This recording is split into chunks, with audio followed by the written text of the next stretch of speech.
මහජන සරසවියට අපි හැමෝම සාදරයෙන් ගන්නවා. මොකක්ද මේ මහජන සරසවිය කියලා කියන්නේ? මොකක්ද මේ මහජන සරසවිය කියලා කියන්නේ? ඇත්තටම ජීවත් වීමේ ආකාර බොහෝ ගාණක් තියෙනවා ලෝකෙ. හැබැයි විශ්වවිද්‍යාලවලින් නැත්නම් අපි රාජ්‍ය විශ්වවිද්‍යාලවලින් යෝජනා කරන්නේ බොහෝ විට එක ජීවත් වීමේ ආකාරයක් විතරයි. එතකොට අපි හිතනවා මේ එක ජීවත් වීමේ ආකාරයක් අපි මත පටවන බලපුරාවලින් තියෙනවා. අපි ඒවා ප්‍රශ්න කරන්න ඕනේ කියලා. ආකාරයක් විතරක් යෝජනා කරන තත්ත්වයක් තියෙනවා. ඒක බලයක් තියෙනවා. අපි බලය නිරන්තරව ප්‍රශ්න කරන්න ඕනේ කියලා. ඒ වගේම අපි හිතනවා මේ මහජන සරසවිය හරහා විවිධ ජීවත් වීමේ ආකාර අපි යෝජනා කරන්න බලාපොරොත්තු වෙනවා. එතකොට දැන් ඒ වගේම අපි හිතන විදිහට මහජන සරසවියකින් සිද්ධ වෙන්න ඕනේ විචාරාත්මක දේවල් දිහා බලන එක. ඒ වගේම අවශ්‍ය තැන්වලදී ඒවට මැදිහත් වෙන්න එක. වගේම අවශ්‍ය තැන්වලදී ඒවට එරෙහි වෙන්න. ඉතින් අපි හිතනවා සරසවියක් වුණා මහජන ප්‍රශ්න වේදී අපි ඒවට මැදිහත් වෙන්න ඕනේ. ඒ වගේ විචාරශීලීව මැදිහත් වෙනවා විතරක් නෙමෙයි. අවශ්‍ය තැන්වලදී ඒකට විරුද්ධ වෙන්න ඕනේ. එරෙහි වෙන්න ඕනේ. ඒ ප්‍රශ්න කරන්න ඕනේ කියලා. ඒ වගේම සමාවෙන්න මගේ ශාස්ත්‍රීය ප්‍රාවිදේ ඉඳලා මේක හැමදේම පොත බලන්න තියෙන්නේ. එතකොට ඒ වගේම මේ එරෙහිවීම විවිධ ආයතන වලට විරුද්ධව සිද්ධ කරන්න වෙනවා. ඒ කියන්නේ සමහර වෙලාවට එරෙහිවීම අපිට සිද්ධ කරන්න වෙනවා රාජ්‍ය දෙවිද. සමහර වෙලාවට එරෙහිවීම අපිට සිද්ධ කරන්න වෙනවා මාධ්‍ය දෙවිද. සමහර වෙලාවට එරෙහිවීම සමාගම් වලට, ආර්ථික බලයන් වලට, ආගමික බලයන් වලට, සංස්කෘතික බලයන් වලට විදිහට විවිධාකාර බලයන් වලට විරුද්ධව ඒ එරෙහිවීම සිද්ධ කරන්න වෙනවා. එතකොට ඒක මහජන සරසවියකින් සිද්ධ කරන්න ඕනේ කියන එක අපි තරයේ විශ්වාස කරනවා.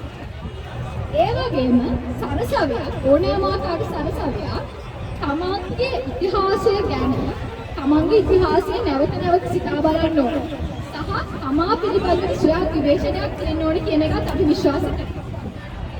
self reflective වෙන්න ඕනේ. ඒ කියන්නේ අපි හරි කියලා හැම වෙලේම ඉන්න බෑ. ඒ වගේම මේ සරසවිය තව අරමුණක් තමයි මේ අරකල භූමියේ පුරාම විසිරීලා තියෙන විවිධ අදහස් වලට සම්බන්ධීකරණයක් ලබා දෙන එක. ඒකට සම්බන්ධීකරණයක් ලබා දෙනවා කියලා කියන්නේ අපි හිතනවා මේ මොහොත පුනරුදය මොහොතක් කියලා. ලංකා ඉතිහාසයේ ඒ නිසා මේ විසිරීලා තියෙන අදහස් යම් තාක් දුරකට හරි සම්බන්ධීකරණය කරන්න ඕනේ කියන අදහස අපේ තියෙනවා. එතකොට මේ අදහස් උගත් නුගත් කුලමල ආගම් ජාති ස්ත්‍රී පුරුෂ භාවය ඒ වගේ කිසිම දෙයකින් බාධා ඒවත් දේවල් මේ දැනුම බෙදා ගන්න බාධාවක් වෙන්න ඕනේ නැහැ. ඒ කියන්නේ දැන් හුඟක් අය කියන්නේ වියතුන් අපි ආවම පාර්ලිමේන්තුවට කියලා. අපි කියන්නේ වියතුන් පාර්ලිමේන්තුවට ආවම කියන එකම ප්‍රශ්නකාරී අනිවිදයක්. ඒ කියන්නේ දැන් එහෙම කියන්න බෑ. ඒ කියන්නේ හැමෝගේම අදහස් වලට සමාන වටිනාකමක් තියෙනවා. හැමෝම ජීවත් වෙච්ච විදියක් තියෙනවා. ඒ ජීවත් වෙච්ච විදිය ඒ ජීවත් වීමේ දැනුම.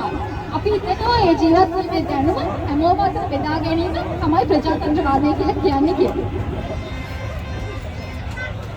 එතකොට අපි හිතනවා ඒ දැනුම සම්බන්ධීකරණය කරලා පාලකයාට තේරෙන භාෂාවකින් සංනිවේදනය කිරීම අපේ යුතුකමක් කියලා. හැබැයි පාලකයාට තේරුණා නොතේරුණා අපේ දැනුම සමාන වටිනාකමකින් යුක්ත දැනුමක්. ඒ කියන්නේ අපි මොන කුලය වුණත් මොන ජාතිය වුණත් ස්ත්‍රී පුරුෂ මොන තත්ත්වයේ වුණත් උගත් වුණත් නුගත් වුණත් අපේ හැම අදහසකම වටිනා තත්ත්වයක් තියෙන බව තමයි ඒක සමාන වටිනාකමක් තියෙන බව අපි විශ්වාස කරනවා. ඒ වගේම මේක තව අරමුණක් තමයි අරගලයේ හරහා මතුවන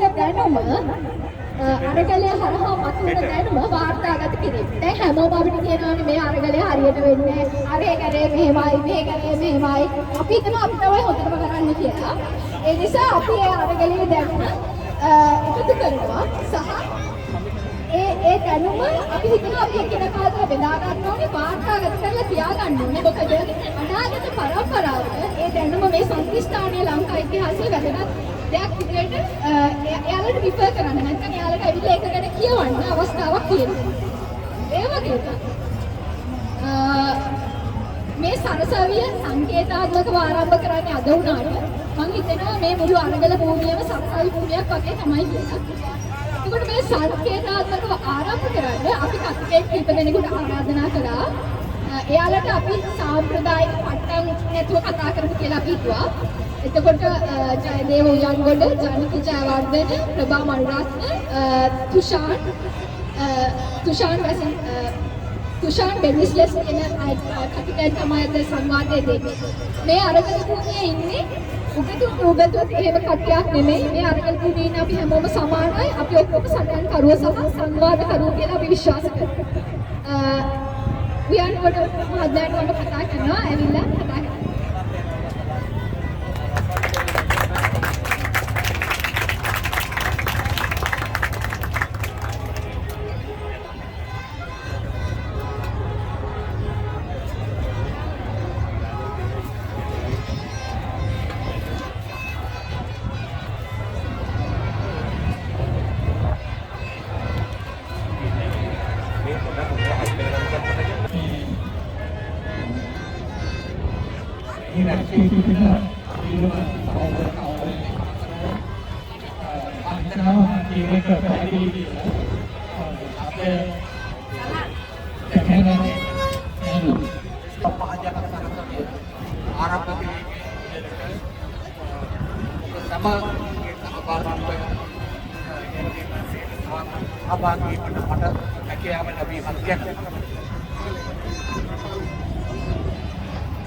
මහජන සරසවිය කියන අදහස එතනකොට මට කල්පනා වුණේ 1970 ගණන් යුරෝපයේ ඇමරිකාවේ විතරක් නෙවෙයි ලංකාවේ ශිෂ්‍ය අරගල විශ්වවිද්‍යාල ආශ්‍රිතව ශිෂ්‍ය අරගල පවතින අස්කරෝ අරගල පවතින මේ වගේ ඊට සමාන විකල්ප විශ්වවිද්‍යාල සංකල්පයන් ආදිත්‍යයන් කොටන ඇමරිකාවේ විශේෂයෙන්ම බෝස්ටන් ජර්මනි ප්‍රංශේ එවිට ලංකාව 1970 ගණන් වලදී කොළඹ විශ්වවිද්‍යාලයේ ශිෂ්‍ය අරගල පවතින විශ්වවිද්‍යාල ආචාර්ය දේශීය ආචාර්ය විශේෂයෙන්ම ආභාෂික සම්ප්‍රදායට සම්බන්ධ ආචාර්යවරු ආරම්භ කළා ඒ ගස්යට පන්ති තැබීමේ ව්‍යාපාරය. ආචාර්ය රොස්කොට් ජයරත්න ආචාර්ය කුමාරි ව්‍යාකරණ ළඟට සමාජ විශ්වවිද්‍යාලයට පොපසත් විජේදරි මහත්මයාගේ ඉස්සේ තමයි මූලික. පසු කාලයේදී කොළඹ විශ්වවිද්‍යාලයේ අර සේවක අධ්‍යාපන ආයතනයේ බවට පරිවර්තනය වුණේ අන්න ඒ වගේ තිබුණු මහජන අධ්‍යාපන පාඨමාලාව. එතකොට මම දන්නවා පසුගිය කාලේ මීට අවුරුදු 4කට පෙර ඉන්දියාවේ නවදිල්ලි වල ජවහර්ලාල් නෙහ්රු විශ්වවිද්‍යාලයේ විශාල ශිෂ්‍ය අරගලයක් BJP ආණ්ඩුවට පිට සමහර මර්ධනකාරී ක්‍රියාවට විරෝධව පළදෙනවා. එතෙන්දී විශාල ශිෂ්‍ය අරගලයක් වුණා.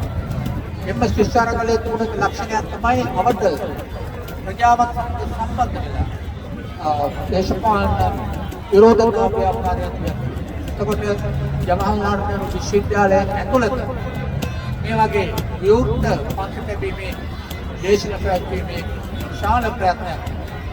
මම හිතන්නේ මේම මහජන විශ්වවිද්‍යාලය එම ලංකාවේ අලුතෙන් අතෝ මේ නව පුරවැසි ව්‍යාපාරයේ ගොඩනගන ලද නැත්නම් විවෘත කරන ලද මේ නව අවකාශය තුළ එහුණු කාම නිර්මාණාත්මක පියවරක් පිටියයි මාසලක මා ඉතාම සතුටුපත් වුණා මේ මහජන සරසවිය තියෙන කියන්නේ People's University එම සංකල්පය වැදගත්. මොකද අපි දන්නවා ලංකාවේ විශ්වවිද්‍යාල රාජ්‍ය විශ්වවිද්‍යාල පසුගිය අවුරුදු කිහිපය තුළ පත්තුණු පරිහානිය පිළිබඳ පසුබිම තමයි අපේ අධ්‍යාපනය කියන අනුමුණත් අලුතෙන් සංකල්පගත කිරීමට පමණක් නොවේ ක්‍රියාවට නැගීමට අපට මොහොතක් විවෘත වෙලා තියෙනවා.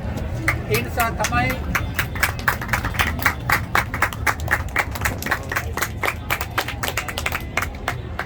වේදිකා කතිකෙක් නෙවෙයි ඒ නිසා අමුඩි ගැසීමට අවශ්‍ය ක්‍රේකලකුත් දෙමින් කතා කරනවා.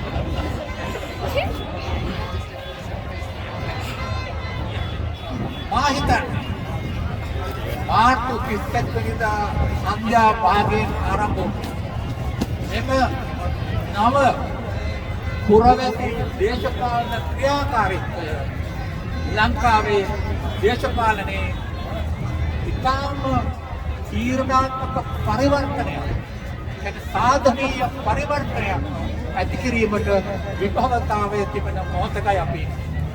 අන්න ඒ නිසා තමයි මේ මහජන සරසවිය ආරම්භ කිරීමේ තිබෙන සංකේතාත්මක වැදගත්කම තවත් දියුණු වෙනවා. මා හිතන්නේ අපි ඉන්නේ ලංකාවේ නව ප්‍රජාතන්ත්‍රවාදී විප්ලවයක මොහොතක. ඒක ඇත්තටම පසුගිය සති දෙක තුළ විවෘත වී තිබෙන්නේ අප අභිමුඛයේ තිබෙන්නේ නව ප්‍රජාතන්ත්‍රවාදී මොහොතක් ලංකාවේ. ඒතර මේ මොහොත සාධනීය ලෙස නිර්මාණාත්මක ලෙස කෙසේ භාවිතා කරනවද කෙසේ ප්‍රයෝජනයට ගන්නවද කියන කරුණ මා හිතන්නේ අප ගැඹුරට සාකච්ඡා කළේ.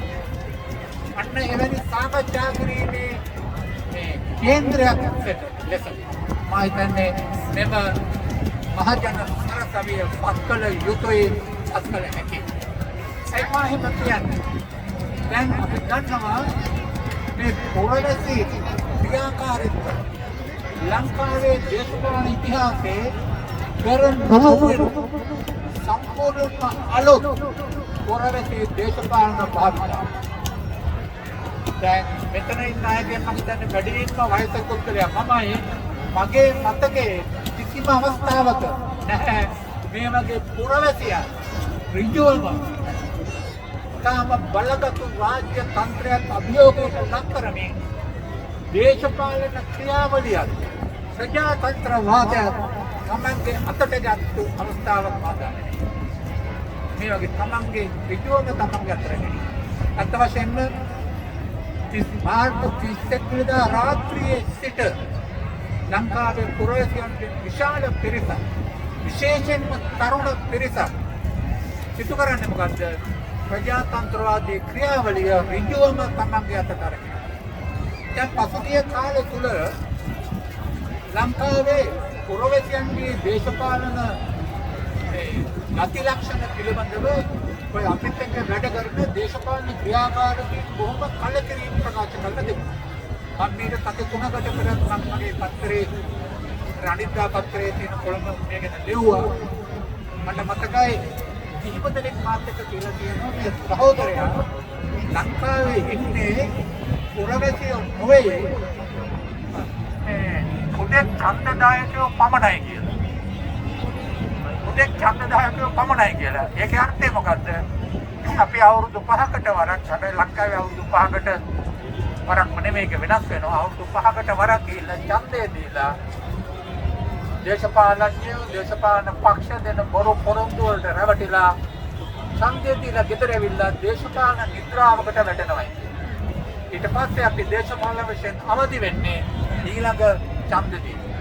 එතකොට මතුවරන ප්‍රශ්න තමයි ඇයි පුරවැසියා සක්‍රීය දේශපාලන ක්‍රියාකාරීත්වයට නිතිපතා බහින්නේ නැත්තේ? මේක ඉතා වැදගත් ප්‍රශ්නයක්. මම හිතන්නේ එම නිරීක්ෂණය ලංකාවේ තිබෙන නියෝජන ප්‍රජාතන්ත්‍රවාදය පිළිබඳ ඉතා බරපතල විවේචනයක්. ඒ විතරක් නෙමෙයි.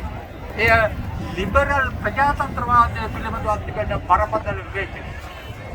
දැන් රූසෝ 80 ගණන් වල කියපු දෙයක් තමයි ලිබරල් නියෝජන ප්‍රජාතන්ත්‍රවාදය තුළ පුරවැසියන්ට තිබෙන්නේ නිෂ්ක්‍රීය රෝල් එකක්, පැසිව් රෝල් එකක් පමණයි.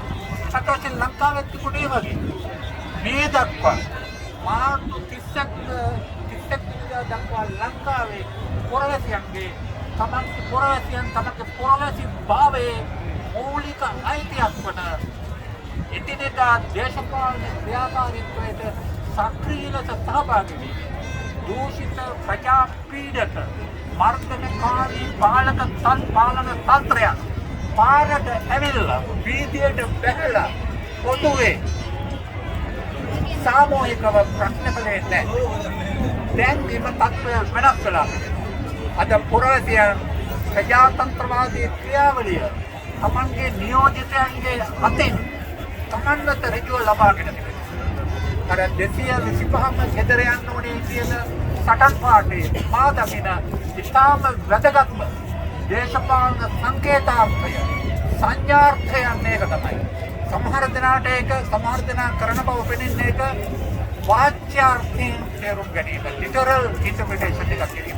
එහෙම නෙවෙයි මේ සටන් පාඩ අත් වශයෙන්ම මෙම මහජන සරසවිය මේ සාකච්ඡා කළ වැදගත්ම දෙයක් තමයි මෙම පුරවැසි අරගලය තුළින් මතුවී තිබෙන සටන් පාඩවලින් ප්‍රකාශයට පත්වන දේශපාලන විවේචනය තුළ ඒවා තුළින් ප්‍රකාශයට පත්වන දේශපාලන අනාගතය තුළ අනාගත දැක්ම තුළ ඒවා තුළින් ගොඩනගෙන සංකේතවත් කරන දේශපාලන අපේක්ෂාව පොලිටිකල් හෝප් එක මොකක්ද කියන එක මම හිතන්නේ ඉතාම ගැඹුරුයි.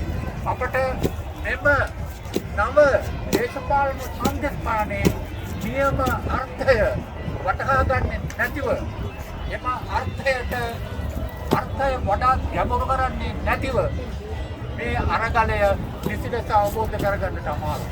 ඒ නිසා මා හිතනවා මම දැක්ක මම එද්දී පතන සාකච්ඡා මණ්ඩපයක් තියෙනවා. ඒකට මුදුරින් තමයි මෙම මහ ජනසංස්ථාවේ තියෙන්නේ. මෙතන අද අපට තිබෙන විශාලම මතන බුද්ධිමය වගකීමක් තමයි මෙම අරගලය තුළ පුරවැසි අරගලය තුළ තිබෙන දේශපාලන අර්ථය ඒ තාම තියුණු දේශපාලන අර්ථ තිබෙනවා. ඒ අර්ථ වටහා ගැනීම.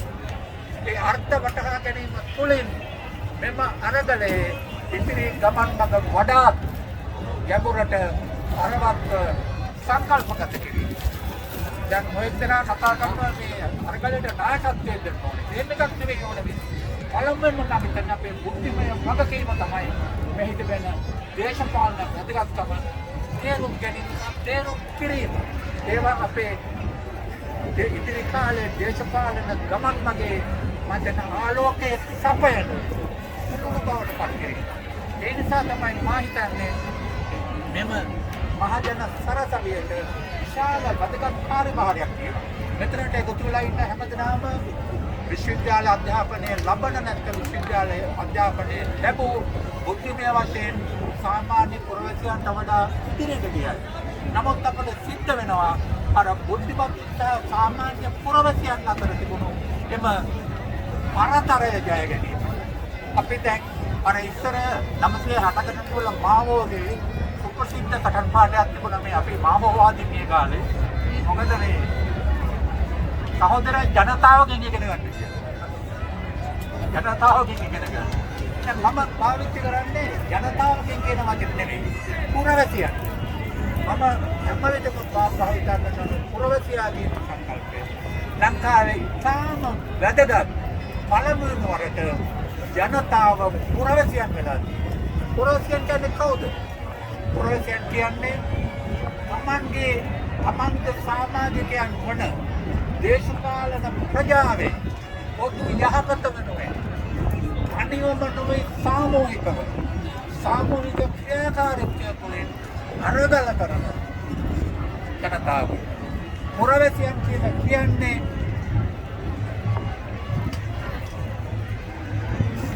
දේශපාලනය පිළිබඳව අවදියෙන් සිටි රටේ සිදුවන දේවල් පිළිබඳව පාලකයන්ගේ චර්යාව පිළිබඳව කරන දේ නොකරන දේ පිළිබඳව අරගෙන සිටි විචාරාත්මකව සිටි විචාරාත්මක හැකියාවන් නිර්මාණය කරගෙන විචාරාත්මක දේශපාලන විඥානයක් ගොඩනගන මහ ජනතාව.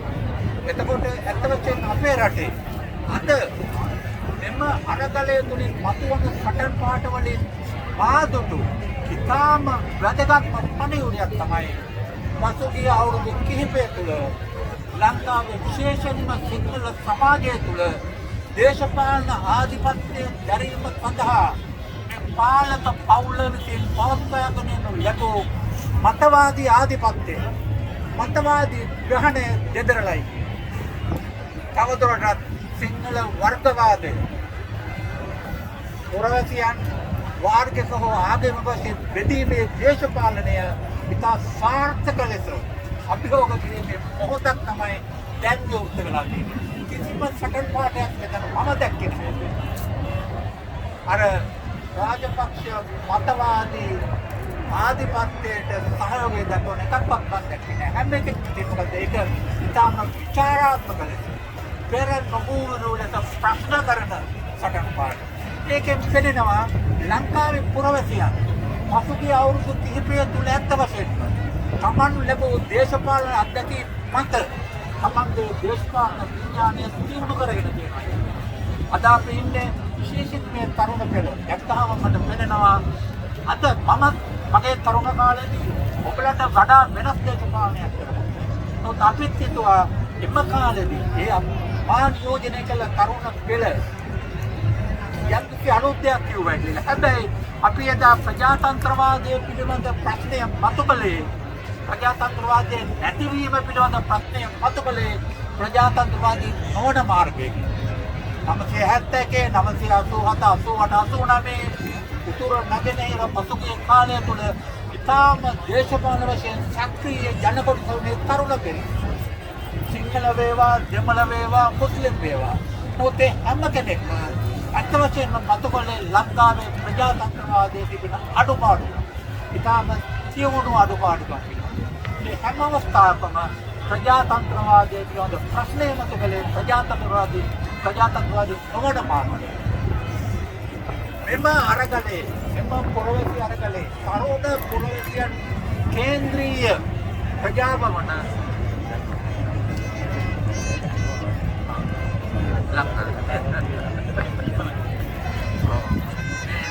පාකියමි සිටියේ තරුණ ප්‍රජාව කේන්ද්‍රීය ජනකොටස සහිත වී සිටින මෙම පුරවැසි අරගලයේ වැදගත්ම දේ තමයි ප්‍රජාතන්ත්‍රවාදයේ පිළිබඳ විවේචනය. ලංකාවේ තිබෙන ප්‍රජාතන්ත්‍රවාදය තව තවත් ප්‍රජාතන්ත්‍රවාදී පරිවර්තන උදා කරන ඉල්ලීම ඊළඟට පවතින පාර්ලිමේන්තු ප්‍රජාතන්ත්‍රවාදයේ පමණක් නෙවෙයි මේ පාලන ක්‍රමය පිළිබඳව විවේචනය මතු කරන්නේ සම්පූර්ණයෙන්ම සාමකාමී ප්‍රජාතන්ත්‍රවාදී. මෙම වෙනස කොහොමද ලංකාවේ සමාජයේ ඇති වුනේ? නැත්නම් සමහර වෙලාවට සමහර දෙනාට මේක පැහැදිලි කරන්න අමාරුයි. ඇයි ප්‍රචණ්ඩ ලෙස ප්‍රජාතන්ත්‍රවාදයේ පිළිබඳ ප්‍රශ්නය මතුකලේ නැත්තේ? මම හිතන්නේ අපි හැමදෙනාම ඉදිරිපිට තිබෙන බුද්ධිමය අභියෝගයක් තමයි අන්න ඒ වගේ ප්‍රශ්න මතු කරමින් මෙම අරගලයේ තිබෙන ඓතිහාසික විශේෂත්වය හඳුනා ගැනීම. මම හිතනවා මෙතනට රැස්වලා තියෙන මේ හැමදෙනාම මෙම මහජන සරසවියේ වහලයක් ඉඳගෙන මෙම සාමූහිකව පවත්වන සාකච්ඡාවකින් මෙම මේ වගේ ගැටලු තවත් ගැටලු කොටස් තිබෙනවා අපි සාකච්ඡා කළේ. මම එකක් කියනවා නම් අත්ත වශයෙන්ම මට පෙනෙනවා වර්තමාන ඓතිහාසික මොහොතේදී ලංකාවේ මේ පුරවැසි පිරිසගේ ඉතාම වැදගත් ප්‍රජා කොටසක් ලංකාවේ ඉතිහාසයේ අලුතෙන් නිර්මාණය කිරීමේ කර්තෘකයන් වීමට ඉදිරියට ඇවිල්ලා තිබෙනවා. සම්ඩේ කාර්ය කෙසේද ඉදිරියට ගියේ? අපි සිතාගත යුතුයි. අප අමතක නොකළ යුතුයි. මෙම පුරවැසි ක්‍රියාකාරීත්වයේ සති දෙකම අත්දැකීම තුළින් වක්‍රවමින්ම ඍජුවම දේශපාලන බලය පිළිබඳ ප්‍රශ්නයක් මතු කරනවා. මෙම ප්‍රශ්නය අපි මතු නොකළට අගමැතිතුමා කරපු කතාවේ බොහොම බරපතල දෙයක් ප්‍රශ්නයක්. ඔය පාලක පන්තියේ ප්‍රධානියෙකු හැටියට හොඳට දන්නවා. ඒක පුරවැසියන් පාරට ඇවිල්ලා ගෝල්ෆේස් එක ලිබරේටර් ෆ්‍රන්ට් එකක් බවට පත් කරලා මේ කරන දේශපාලනයේ තුල ඇත්තම දෙන්න තියෙන්නේ දේශපාලන පිළිබඳ දේශපාලන බලය පිළිබඳ ප්‍රශ්න. පාලකයින්ට ඒක තේරෙනවා. ඒ වගේම මම හිතන්නේ මෙම අරගලයට සහභාගී වන පුරවැසියන් අතර මෙම ප්‍රශ්නය පිළිබඳ සංවිධානකත්වයක් මත පදනම් වූ දේශපාලන සාකච්ඡා විද්‍යාවක්. ඔබලා හැමදෙනාම බලය පිළිබඳ ප්‍රශ්නය අලුතෙන් මතු කරලා තියෙනවා. එතකොට කොහොමද මෙම ප්‍රශ්නය නිරාකරණය කරන්නේ? ඉතිරි කාලෙ තුල මම හිතන්නේ පහසෙන් අමතක කළ හැකි අභියෝගයක් නොවේ. මෙවැනි ප්‍රශ්න ගණනාවක් තියෙනවා.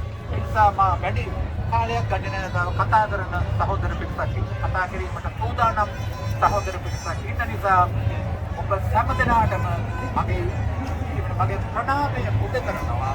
මෙම මහජන සරසවිය ආරම්භ කිරීමට පියවර ගැනීමට.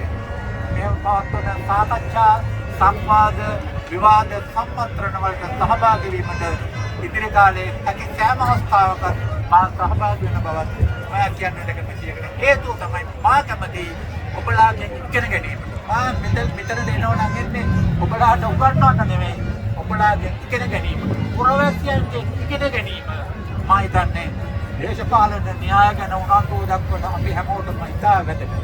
අපේ ගුරුවරුන් නෙමෙයි ශිෂ්‍යයන් විය යුතුයි මෙවැනි පුරවැසි අරගල ඉදිරියට. මා කැමති මගේ වචන සල්පයෙන් මෙතන අවසන් කරන්න. බොහොම ස්තුතියි.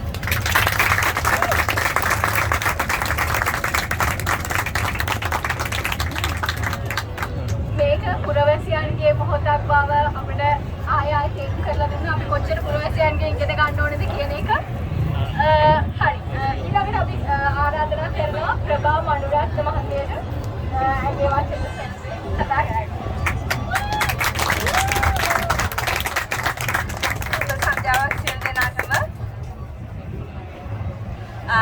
ඇත්තටම අපි අවුරුදු ගාණක් හීන දකිමින් හිටපු මොහොතක් අපේ රටේ ජනතාව අපේ රටේ පුරවැසියන් විසින් සැබෑ කරමින් සිටින මොහොතක මේ ආකාරයෙන් ඔබට කතා කරන්න ලැබීම ඇත්තටම සතුටක්. මුලින්ම මම හිතන්නේ මේ උයන්ගොඩ සර් කිව්වා වගේම යම්කිසි ආකාරයකින් අපේ රටේ තරුණ අරගල ගණනාවක් උතුරේ සහ දකුණේ තරුණ අරගල ගණනාවක මේ වගේම මම හිතන්නේ අධ්‍යාපන ක්‍රියාවලීන් සිදු වෙලා තිබෙනවා. විප්ලවීය ක්‍රියාවලීන් ඇතුලේ සහ සුළු ජාතීන්ගේ අයිතිවාසිකම් දිනා ගැනීමේ ව්‍යාපාරයන් ඇතුලේ. නමුත් සර් නිවැරදිවම පෙන්වලා දුන්න විදිහටම මම හිතන්නේ ඒවායේ මූලික තේමාව එකට ඒ වගේ මූලික එළඹුම උනේ හිංසාකාරී ආකාරයෙන් රාජ්‍ය බලය අල්ලාගන්නේ කොහොමද කියන එක. ඉතින් යම්කිසි ආකාරයකින් ඉතිහාසයේ පළවෙනි මෑත ඉතිහාසයේ අපි දන්න ලංකාවේ ඉතිහාසයේ පළවෙනි වතාවට දහස් ගණනින් පුරවැසියන් පාරට ඇවිල්ලා අපේ රටේ ජනාධිපතිතුමාට කියනවා කරුණාකරලා ගෙදර යන්න කියලා. මේ වගේ දෙයක් මං හිතන්නේ මීට අවුරුද්දකට කලින් කිව්වනම් ලංකාවේ වෙයි කියලා. මං හිතන්නේ අපි බොහෝ දෙනෙක් ඒක කොහොමදවත් විශ්වාස කරන තත්ත්වයක්වත් අපේ රටේ තිබුණා කියලා. අපි හැමෝම නහයෙන් අඬන්නේ හිටියේ අර කිව්වා වගේම ලංකාවේ පුරවැසියෝ නැහැ කියලා. ඉතින් මං හිතුවා අද මේ ඉතාමත්ම කරන මේ කෙටි ඉදිරිපත් කිරීමේදී මේ නිර්ප්‍රචණ්ඩ අරගලය නැත්නම් හිංසාවාදී නොවන අරගලය අසහ එම අරගලයන්ගේ ඉතිහාසය තුළ අධ්‍යාපනය කොහොමද ක්‍රියාත්මක වෙලා තියෙන්නේ සහ අධ්‍යාපනයේ ඉතිහාසය මොකද්ද මෙවැනි නිර්ප්‍රචණ්ඩ අරගල තුළ කියලා ඔබට ඉතාමත්ම කෙටියෙන් මතක් කරලා දෙන්න. මොකද මම හිතන්නේ අපි අරගලය කරනකොට ඒ අරගලයට ඉතිහාසයක් තියෙනවා සහ ඒ ඉතිහාසයෙන් අපිට ඉගෙන ගන්න පුළුවන් වෙනවා නම් මම හිතන්නේ ඒක හැම විටම අපිට උදව්වක් කියලා. ඒ නිසා ඔබලා මම හිතන්නේ අහලා ඇති ඇමරිකාවේ සිවිල් අයිතිවාසිකම් සඳහා වන ව්‍යාපාරයේ රෝසා පාක්ස් කියන කළු ජාතික ස්ත්‍රිය ඒ කාලේ සුදු ජාතීන්ගේ බස්වල කළු ජාතීන් යන්න ඕනි පිටිපස්සේ. ඒගොල්ලන්ට ඉස්සරහට එන්න බෑ. ඉස්සරහට ඇවිල්ලා ඒගොල්ලන්ට ඕනි තැන ඉඳ ගන්න බෑ. එතකොට රෝසා පාක්ස් මම හිතන්නේ හැමෝම බොහෝ දෙනා දන්න උදාහරණයක් වෙන්න ඇති. මම ඉක්මනින් කියන රෝසා පාක්ස් එක්තරා වෙලාවක ඇය ගිහිල්ලා ඉඳ ගන්නවා සුදු ජාතීන් ඉඳ ගන්න තැන. ඉඳගත්තාම ඇයට කියනවා නැගිටලා පිටිපස්සට යන්න කියලා. ඇය නැගිටින්න නැතුව එතනම ඉඳගෙන ඉන්නවා. ඒක තමයි මොන්ගෝමරි බස් ස්ට්‍රයික් එකේ මූලිකම හැරවුම් ලක්ෂ්‍ය වෙන්නේ සහ කළු ඇමරිකානු ජාතිකයන්ගේ සිවිල් අයිතිවාසිකම් දිනා ගැනීමේ අරගලයේ මූලික මොහොත එක ප්‍රධාන මොහොතක් වන්නේ රෝසා පාක්ස්ගේ මේ මොහොත. පසු ඇගෙන් අහනවා ඔබ ඒ වෙලාවේදී ඒ තීරණය ගන්නකොට ඔබට ඒ කාලේ තිබුණා හයිලැන්ඩර් ෆෝක් ස්කූල් එහෙම නැත්නම් හයිලැන්ඩර් ජන පාසල කියලා පුරවැසි සඳහන් කරපු විදිහටම පුරවැසියන් තමන්ගේ පුරවැසි භාවය අත්පත් කර ගැනීම සඳහා ඔවුන්ට උගන්වන සහ ඔවුන් ඉගෙන ගන්නා පාසලක්. එහි නම හයිලැන්ඩර් පාසල, හයිලැන්ඩර් ෆෝක් ස්කූල් ජන පාසල. රෝසා පාක්ස්ගෙන් ඇහුවාම ඔබ එදාගත් තීරණය සමග හයිලැන්ඩර් ජන පාසලට එක්ක තිබුණ සම්බන්ධය මොකක්ද කියලා ඇය කියනවා everything. හැම දෙයක්ම. අධ්‍යාපනය අපිට පුරවැසියන් බවට පත්වීමට තීරණාත්මකයි. නිර්ප්‍රචණ්ඩ අරගලවල ඉතිහාසයේ කේන්ද්‍රයේ තිබෙන්නේ මෙන්න මේ ඉතිහාසය. මෙන්න මේ විදිහට අපි කොහොමද පුරවැසියන් වීමට නිර්ප්‍රචණ්ඩ ආකාරයෙන්, මොකද අපි ජීවත් වන්නේ ඉතාමත්ම හිංසාකාරී සමාජයක, හිංසාකාරී සමාජ පද්ධතියක, හිංසාකාරී සමාජ පද්ධතියක් විසින් අපිට උගන්වන්නේ හිංසනයට පිළිතුර හිංසනය විය යුතුයි කියලා. නමුත් රෝසා පාක්ස් සහ ඇමරිකානු සිවිල් අරගල සඳහා වන ව්‍යාපාරය පමණක් නෙවෙයි, මම හිතන්නේ ලෝකයේ පුරා දහස් ගණන් මිනිසුන්, ලක්ෂ ගණන් මිනිසුන් මේ පවතින බල ආයතනවලට බලාධිකාරයන්ට පෙන්වමින් සිටිනවා නිර්ප්‍රචණ්ඩ මිනිසුන්ගේ පුරවැසි බලය. ඉතින් මේ සඳහා අපිට ප්‍රජාතන්ත්‍රවාදය ආරක්ෂා කර ගැනීම අවශ්‍යයි. ප්‍රජාතන්ත්‍රවාදයට ගරු කරන සමාජයන් ආරක්ෂා කර ගැනීම අවශ්‍යයි. නැත්නම් මේ වැඩේ කරන්න බෑ. ඉතින් හයිලන්ඩර් ෆෝක් ස්කූල් ගැන මතක් කරා වගේ මේ වගේම ඩෙන්මාර්කයේ 19 වෙනි සතවර්ෂයේ අපි ගත්තොත් මේ හයිලන්ඩර් ෆෝක් ස්කූල් වගේ ජන පාසල් ආරම්භ වෙන ඒ වගේ උන්විසි නොකහා ගන්නේ ඩෙන්මාර්කයේ තිබෙන ජන පාසල් වල ආකෘතිය. ඉතින් මම හිතන්නේ අද අපි මෙතන ඇවිල්ලා මහජන සරසවි ගැන කතා කරනකොට අපිට අත්‍යවශ්‍යයි ඔවුන්ගේ අත්දැකීම මොකක්ද? ඒ අත්දැකීම් වලින් වර්ධනය කරන ලද අධ්‍යාපනය පිළිබඳව විද්‍යාවන් අපි කොහොමද උකහා ගන්නේ කියන ප්‍රශ්නය. ඉතින් ඩෙන්මාර්කයේ ජනපාසල් සහ ඒවා ආශ්‍රයෙන් ලෝකයේ පුරාම ගොඩනැගුණු මේ ජනපාසල් සම්ප්‍රදාය ඇතුලේ අපිට දකින්න තිබෙන දෙයක් තමයි මේ ආකාරයෙන් මේ පවතින බල ආකෘතීන්ට විරුද්ධ වන්නේ කොහොමද කියලා ජනතාවට පුරවැසියන්ට උගන්වන එක. ඊළඟට අපි තවත් දන්නවා ප්‍රජා විශ්වවිද්‍යාල කමියුනිටි කොලෙජස් කියන සම්ප්‍රදාය. මම කෙටියෙන් මේ මොකද මට මේ සංවිධායකයෝ කිව්වා මේවට තියෙන උදාහරණ පුළුවන් නම් කීපයක් කියන්න කියලා. මේ අපිට කරපු ඉල්ලීම ඒ නිසා මම කෙටියෙන් ඉතා ඉක්මනින් කමියුනිටි කොලෙජ් සිස්ටම්ස් තියෙනවා. ඉදිරිපත් කරා වගේම ඇඩල්ට් එඩියුකේෂන් වැඩිහිටි අධ්‍යාපනය. වැඩිහිටියා යනු වැඩිහිටියෙක් හැටියට සැලකීම අපේ අධ්‍යාපන ක්‍රමය ඇතුලේ අපි දන්නවා අදටත් අපේ විශ්වවිද්‍යාලවල කනගාටුයි කියන්න අපිට එන්නේ හොඳ වැඩිහිටි ශිෂ්‍යයෝ හොඳ බුද්ධියක් තියෙන හොඳ වැඩිහිටි ශිෂ්‍යයන්ට අපි ගොඩක් දෙනා තාමත් සැලකන්නේ දරුවෝ විදිහට. එහෙම නෙමෙයි, දරුවෝ වෙනුවට වැඩිහිටියන් කියන්නේ Tamanට හිතන්න පුළුවන්, Tamanට සිටීමේ බුද්ධිය සහිත පුද්ගලයන් හැටියට Tamanගේ ශිෂ්‍යයන් දකින විශ්වවිද්‍යාලයක් අපිට හදා ගන්න වෙන්නේ මං හිතන්නේ මේ විදිහට පාරෙන්ම තමයි, වාසනාවට හෝ අවාසනාවට. ඊළඟට මං හිතන්නේ මං කැමති කෙටියෙන් ඊළඟට කතා කරන්න මයිල්ස් හෝටන් කියන පුද්ගලයා, ඇමරිකානු ජාතිකයා තමයි මේ හයිලන්ඩර් ෆෝක් ස්කූල් එක ආරම්භ කරේ. ඔහුට බොහෝ තාඩන පීඩන තර්ජන ගර්ජන වලට මුහුණ දෙන්න වෙනවා. එක වෙලාවකදී ඔහුගේ හයිලන්ඩර් ෆෝක් ස්කූල් එක රජයෙන් ඒක බෑන් කරලා ඇවිල්ලා ඒකට ඉබ්බ දානවා. ඉබ්බ දානකොට ඒ කියන්නේ දැන් මේක අල්ල ගන්න ආණ්ඩුවෙන් අරගෙන මේකට ඉබ්බ දානවා. ඉබ්බ දාන වෙලාවේ ඔහු පැත්තකටලා hina වෙනවා. එතකොට ඔහුගෙන් අහනවා ඇයි ඔබ මේ වෙලාවේ hina වෙන්නේ කියලා. ඉතින් ඔහු කියනවා ඔබ ඉබ්බ දාන්නේ, ඔබ මේ ඉබි අතුරු දාන්නේ අදහසකට. අදහස් වලට ඉබි අතුරු දාන්න බෑ. සහෝදර සහෝදරියනි, මේ අරගල භූමිය අපිට උගන්ලා තියෙනවා අදහස් වලට ඉබි අතුරු දාන්න බෑ කියලා. මේ ඉබි අතුරු විවෘත කරන පරම්පරාවක් අපි ඉදිරියට ඇවිල්ලා මගේ පරම්පරාවේ සහ මට කලින් පරම්පරාවේ උගන්වපු වගේ අයව අභියෝග කළා තියෙනවා. පුළුවන් නම් අපිත් එක්ක හැප්පෙන්න. පුළුවන් නම් අපිත් එක්ක හැප්පෙන්න කියලා. මම හිතන්නේ ඒක හොඳ අභියෝගයක්. මම හිතන්නේ ඒක අපි බාරගත යුතු අභියෝගයක්. ඒකත් එක්ක හැප්පෙනව වෙනුවට අපේ අත්දැකීම් බෙදා ගන්න එකයි මම හිතන්නේ මූලික කාරණාව වෙන්නේ. තව කාරණාවක් තමයි මේ මයිල්ස් හෝටන් එයාගේ අත්දැකීම ගැන කියනකොට එක තැනකදී එයා කියනවා මේ ජන පාසල් වල ඔහු දැක්ක ප්‍රධාන දෙයක් තමයි මේ ඉන්න අය හැම වෙලේම සින්දු කියනවා. අපි සින්දු කියනකොට බය වෙලා ටිකක් ඉන්න වෙලාවක් හින්දා මම මේ උදාහරණයක් කියන්නම් කියලා කිව්වා. මේ ඩෙන්මාර්කයේ මේ සම්ප්‍රදායක් තියෙනවා හියුග කියලා ඒකට කියන්නේ. ඒ සම්ප්‍රදාය ඇතුලේ තිබෙන්නේ අපි සාමූහිකව සතුටු වෙනවා. අපි සාමූහිකව සතුටු වෙන අවකාශය අපි හදන්නේ සාමූහිකව. සතුටු වීමට කලින් අපි හැමෝටම සාමූහිකව සතුටු වෙන්න පුළුවන් අවකාශයක් අපි හදා ගන්නවා. ඒ අවකාශය ඇතුලේ අපි සියලු දෙනා හදනකොට සියලු දෙනා සම්බන්ධ කරගන්නවා. ඒක මොකද හැමෝටම හිතෙන්න ඕනි මේක මට සතුටු වෙන්න පුළුවන් තැනක් කියලා.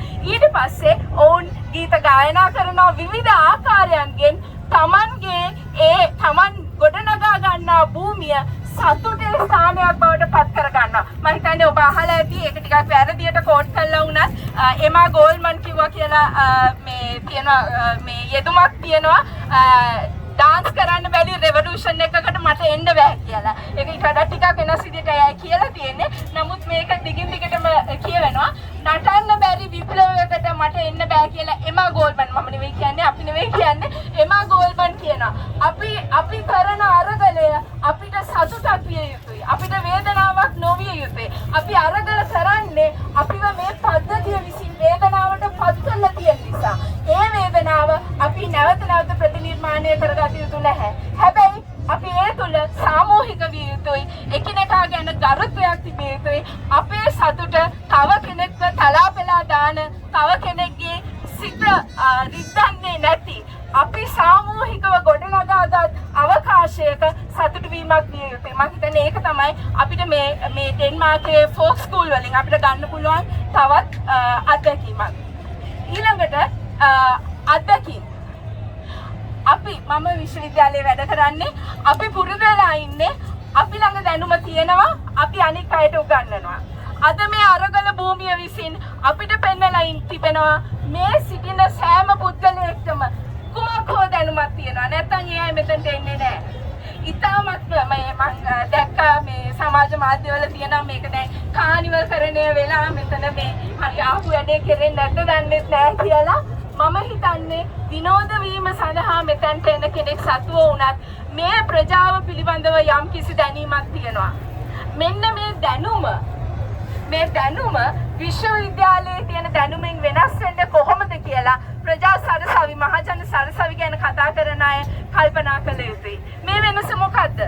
මේ වෙනස තමයි අපි සමහර අයට පුළුවන් වෙලා තියෙනවා අපේ දැනුම වෙනත් ප්‍රාග්ධනයක් බවට පත් කරන්න, සංකේතීය ප්‍රාග්ධනයක් බවට, එහෙම නැත්නම් උපාධි බවට, රැකියාවල් බවට, භාෂාව පිළිබඳ දැනුම බවට පත් කරන්න සමහර අයට පුළුවන් වෙලා තියෙනවා, සමහර අයට බැරි වෙලා තියෙනවා. ඒ බැරි වෙලා තියෙන්නේ අපේ තියෙන අධ්‍යාපන පද්ධතිය ඊට ඉඩ නොදෙන නිසායි. උදාහරණයක් හැටියට මම හිතන්නේ ඔබලා දන්නවා ඇති අපේ රටේ පුරවැසියන් වෙන්නේ කොහොමද කියන එක ගැන උපාධි දෙන්නේ නැහැ. ඒක ගැන උගන්වන්නේ නැහැ. ඕලෙවල් වලට පුරවැසි අධ්‍යාපනය ලැබපු අයට රස්සාවල් දෙන්න බලාගෙන කවුරුවත් නැහැ. ඉතින් අපේ රටවල් වලට මෙහෙම වෙන එක අහන්න දෙයක් නෙවෙයි නේද?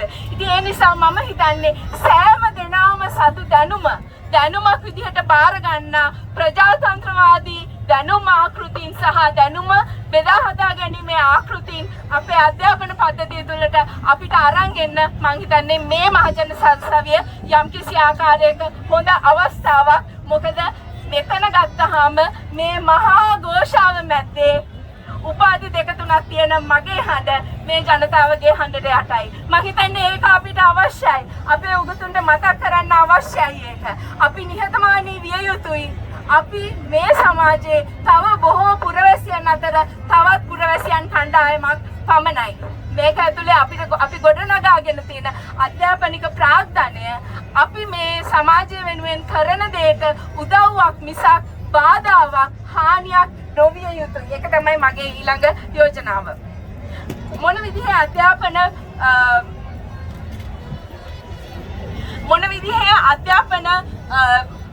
අපි කියන විධික්‍රමයන්ද මෙතඩොලොජිස් අපි පාවිච්චි කරන්න ඕනේ. මම හිතන්නේ මෙතනදී අපිට ගුරු කරගන්නට පුළුවන් උදාහරණ ගණනාවක් තියෙනවා. මම කැමතියි අවුරුදු ගාණක් තිස්සේ මම හිතන්නේ වාමාංශික ව්‍යාපාරයන් තුල විප්ලවවාදී ව්‍යාපාරයන් තුල පවා නමුත් අනික් බොහෝ වාමාංශික ව්‍යාපාරයන් තුල නිරන්තරයෙන් ඉගෙන ගන්නා පාවුලෝ ෆ්‍රේරි ගැන සඳහන් කරන්න. මම ෆ්‍රේරි ගැන ලෙක්චර් එකක් කරන්නේ නැහැ මෙතන. මම ඒක ඇතුළට කරන නිසා නමුත් දෙකක් කියන්න කැමතියි.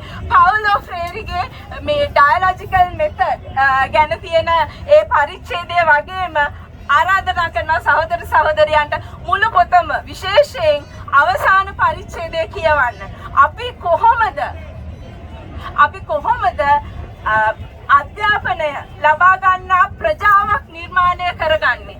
එවැනි ප්‍රජාවක කොන්දේසි මොනවාද? එවැනි ප්‍රජාවක එකඟතා මොනවාද? මේවා සියල්ල ෆ්‍රේරි මං හිතන්නේ කතා කරලා තියෙනවා. මේක ගැන ලෙක්චර් එකක් කරන්න වෙලාවක් නෙවෙයි මේක. නමුත් මම කැමති අපිට හමු වන සෑම මිනිස්සෙක්ම ජීවත් වන තේමාත්මක විශ්වය මොන වගේද කියලා සාකච්ඡාව සහ සංවාදය හරහා අධ්‍යාපනය ලබා ගන්නා අධ්‍යාපන විධික්‍රමයන් යොදා ගන්නා සරසවියක් ගැන විශ්වවිද්‍යාලයක් ගැන අපේ සිහිනයක් තියෙනවා.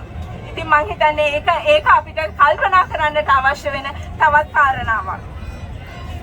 මොන වගේ මොන වගේ ප්‍රින්සිපල්ස් මොන වගේ මූලධර්ම උඩද මෙවැනි විශ්වවිද්‍යාලයක් අපිට ආරම්භ කළ හැකි වන්නේ? මේක මම හිතන්නේ මූලධර්ම ගැන කතා කරනකොට බොහෝ දේ කියන්න පුළුවන්.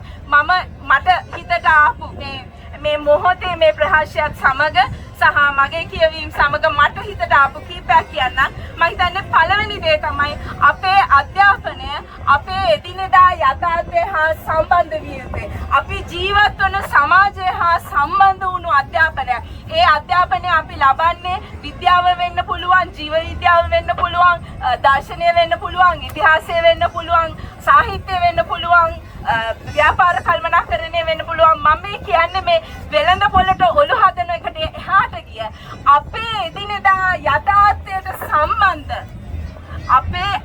අපේ එදිනෙදා අත්දැකීම් වලට සම්බන්ධ අධ්‍යාපනයක් මම හිතන්නේ මෙහි මූලික මූලධර්මයක් විය යුතුයි. ඒ වගේම කටුක නොවන අධ්‍යාපනයක් මම කලින් සඳහන් කර ආකාරයටම අපිට රස විඳින්න පුළුවන් අධ්‍යාපනයක්. අපි හවුලේ සංවාදය හරහා සියලු දෙනා බෙදා හදා ගන්නා දැනුමක් නිසාම අනික් මිනිස්යන් සමග සම්බන්ධ වීමට අවස්ථාව ලබා දෙන දෙයක් විදිහට අපිට අධ්‍යාපනය පවතිනවා නම් ඒ අපිට රසවත් විය යුතුයි. ඒ අපිට කටුක දෙයක් නොවිය යුතුයි.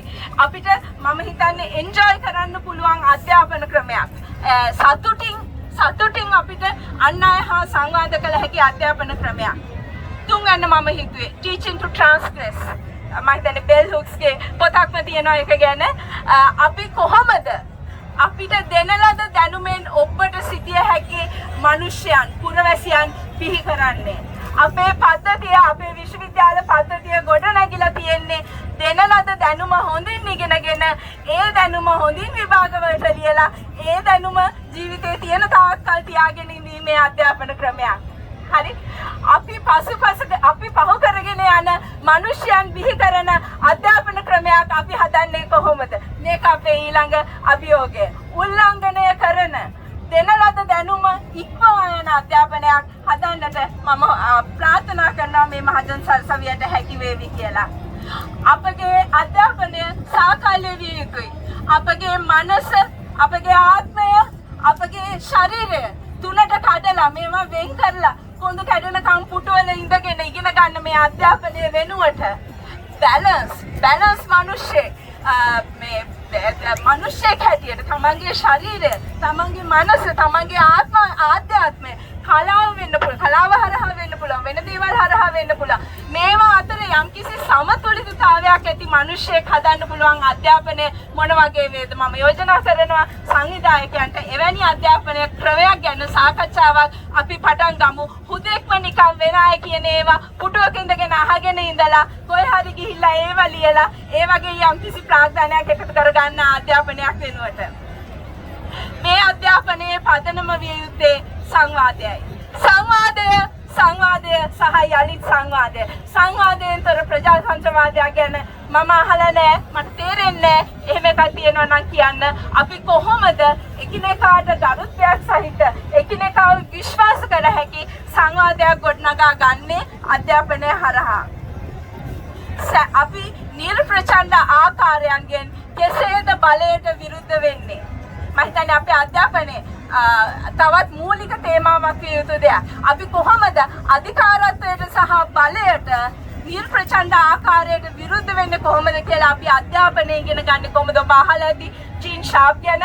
මම හිතන්නේ මේ අරගලේ පුරාම නොලිය වුණු නමක් විදිහට චීන් ෂාප්ගේ පොත සහ ඔහුගේ non-violent direct action tactics තිබෙනවා.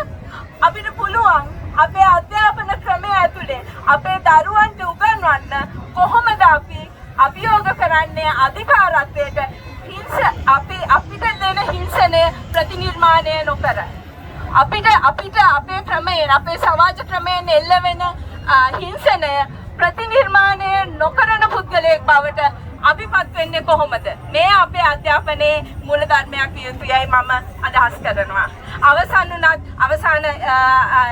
අවසාන කරුණ වුවත් ඉතාමත්ම වැදගත් කරුණ it has to be inclusive. සියලු දෙනා ඇතුළත් කරගන්නා සුළු සියලු දෙනාගේම අනන්‍යතාවයට සියලු දෙනාගේම මානුෂිකත්වයට ගරු කරන මිනිහෙක් හදන්න බැරි නම් මොකටද අපිට මේ අධ්‍යාපනය? කෝටි කීයක් වියදම් කරත් වැඩක් තියනවාද? තව මිනිහෙක්ට ගහනකොට තව මිනිහෙක්ගේ ගෙයක් පුච්චනකොට ළමයෙක්ගේ දුකකට හිත උණු වෙන්නේ නැති මිනිස්සු ඉන්ක්ලූෂන් සියලු දෙනා ඇතුළත් කරගන්න පුළුවන් සමාජයක් හදන්න බැයි නම් අපි අධ්‍යාපනයට කොච්චර වියදම් කරුවත් කොච්චර මහන්සි වුණත් ඒක ඇති වැඩක් තියනවාද? ජාති ආගම් ලිංග ભેදයන් ඇති හැකි බව පන්තිය ශාරීරික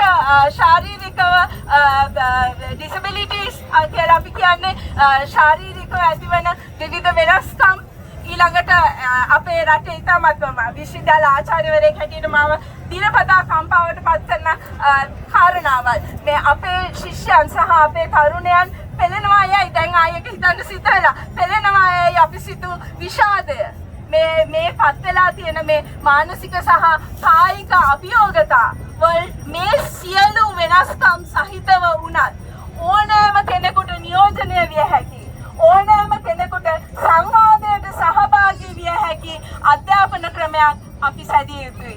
සියලු දෙනාගේ මනුෂ්‍යත්වයට ගරු කරන අධ්‍යාපනයක් මම හිතන්නේ මහජන සරසවියක මූලික මූලධර්මයක් බවට පත් විය යුතුයි. අවසානයේදී එක කාරණාවක් කියලා මම අවසන් කරන්නම්. අපේ රටේ නිදහස් අධ්‍යාපනය සඳහා වන ව්‍යාපාරය මම ඒක ව්‍යාපාරයක් හැටියට ගන්නෙම දශක ගණනාවක් පුරා මම කියන්නේ CWW කන්නංගර රිෆෝම්ස් වලින් පස්සේ ඉඳලා දශක ගණනාවක් පුරා විවිධ ආකාරයෙන් ලේ වැගිරීම් තුලින් නැත්නම් වෙලාවන් වලදී ලේ වැගිරීම් තුලින් විවිධ ආකාරයෙන් අපේ රටේ ජනතාව නිදහස් අධ්‍යාපනය වෙනුවෙන් අරගල කරලා තියෙනවා. ඒක ඉතාමත්ම වැදගත් අරගලයක්. ඒ අරගලයට අපි සහභාගී විය යුතුයි සහයෝගය දිය යුතුයි. මොකද ලංකාව වගේ පුංචි රටක සියලු දෙනාට උගන්වන්න පුළුවන් විදිහට ඒකට අවශ්‍ය කරන ප්‍රාග්ධනය තිබෙන්නේ රාජ්‍යයන්ට පමණයි. දැනට අපිට පේන විදිහට රාජ්‍යයන්ට පමණයි ඒකට අවශ්‍ය කරන සැබෑ ප්‍රාග්ධනය තිබෙන්නේ.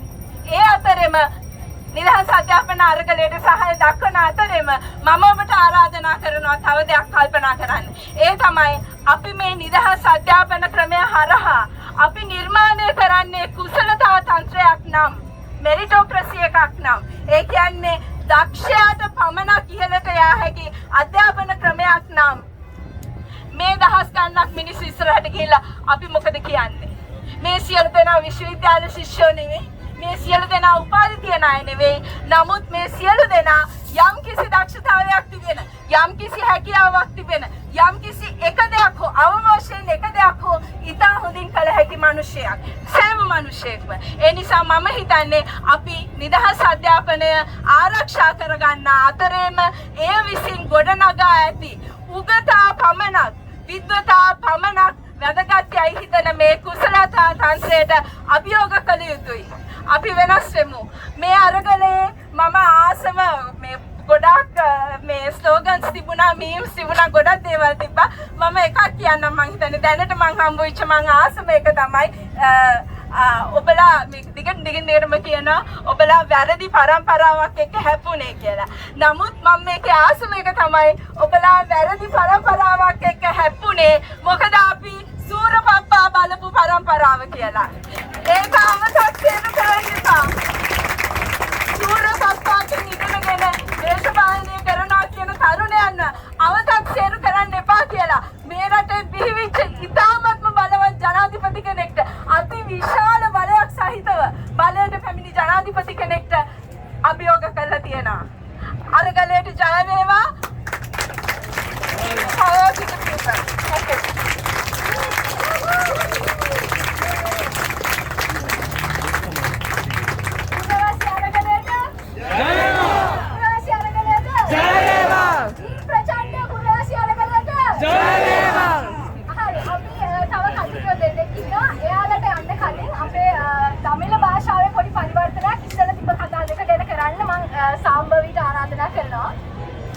சாம்பவி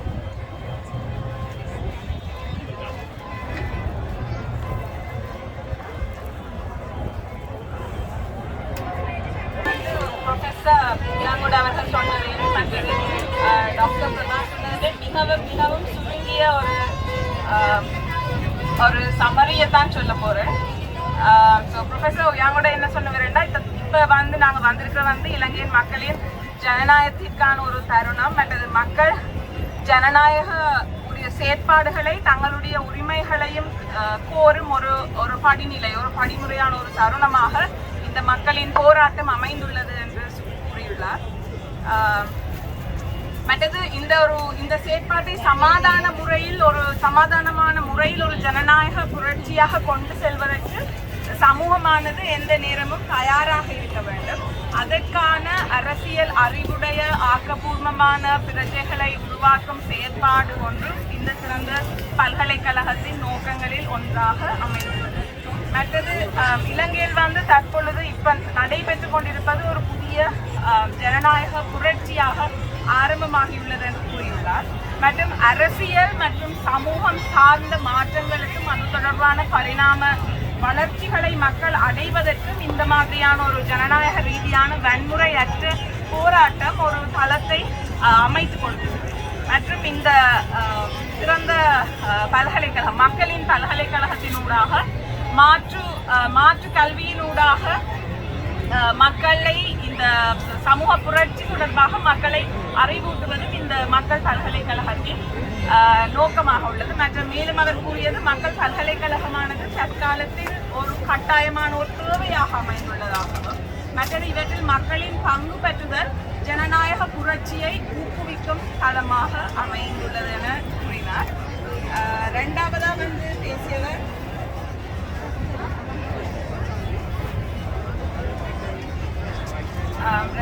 டாக்டர் பிரபா மணிரத்ன. அவர் சொன்னது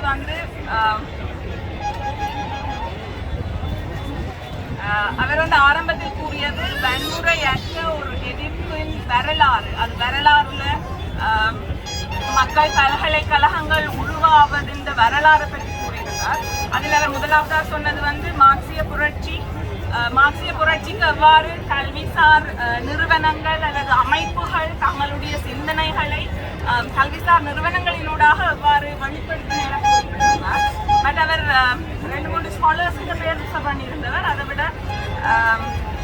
வரலாற்றில் எவ்வாறு கல்விசார் நிறுவனங்களை புரட்சிக்காக பயன்படுத்தினார்கள் என்பதும் அவற்றிற்கான நோக்கங்களையும் அவர் குறிப்பிட்டிருந்தார். இவை வன்முறையற்ற புரட்சி எவ்வாறு ஏனைய அகிம்சை ரீதியான புரட்சி வன்முறை புரட்சியிலிருந்து எவ்வாறு வேறுபடுகின்றது என்பது. மற்றது கல்வி ஜனநாயக புரட்சியை எவ்வாறு கல்வியினூடாக வெளிப்படுத்தலாம் என்பதையும் எவ்வாறு இந்த மக்கள் பல்கலைக்கழகத்தை அதற்குரிய ஒரு தளமாக பயன்படுத்தலாம் என்பதையும் அவர் குறிப்பிட்டுள்ளார். மற்றது ஆர்ப்பாட்டங்கள் வன்முறையற்ற போராட்டங்களில் நாங்கள் நிறைய சொல்லலாம். அதில் ஒன்று ஆர்ப்பாட்டங்கள், பதாகைகளை ஏந்துதல், ஊர்வலம், மற்றது புறக்கணித்தல் போன்ற செயற்பாடுகள் வன்முறையற்ற போராட்டங்களாக கொள்ளப்படும். மற்றது அவர் நிறைய விஷயங்களை சொல்லியிருந்தோம். அதில் நான் எல்லாத்தையும் சொல்லல.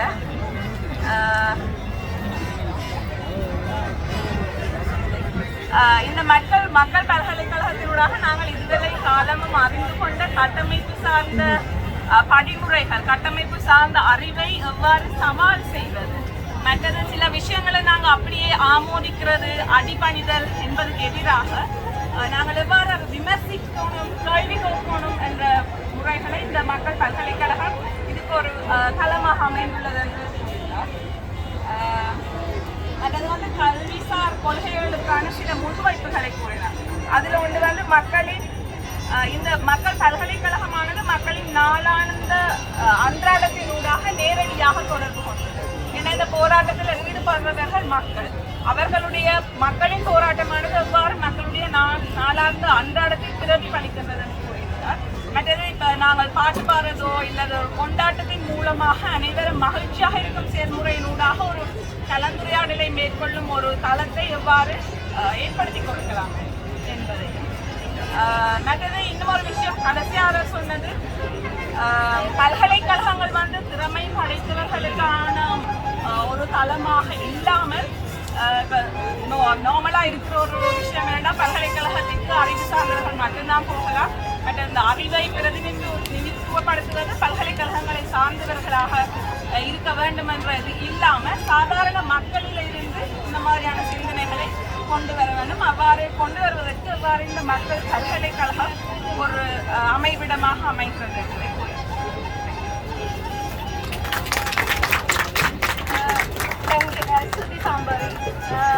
ඊළඟට මම ආරාධනා කරනවා ජානකී ජයවර්ධනට කතා කරන්න කියලා.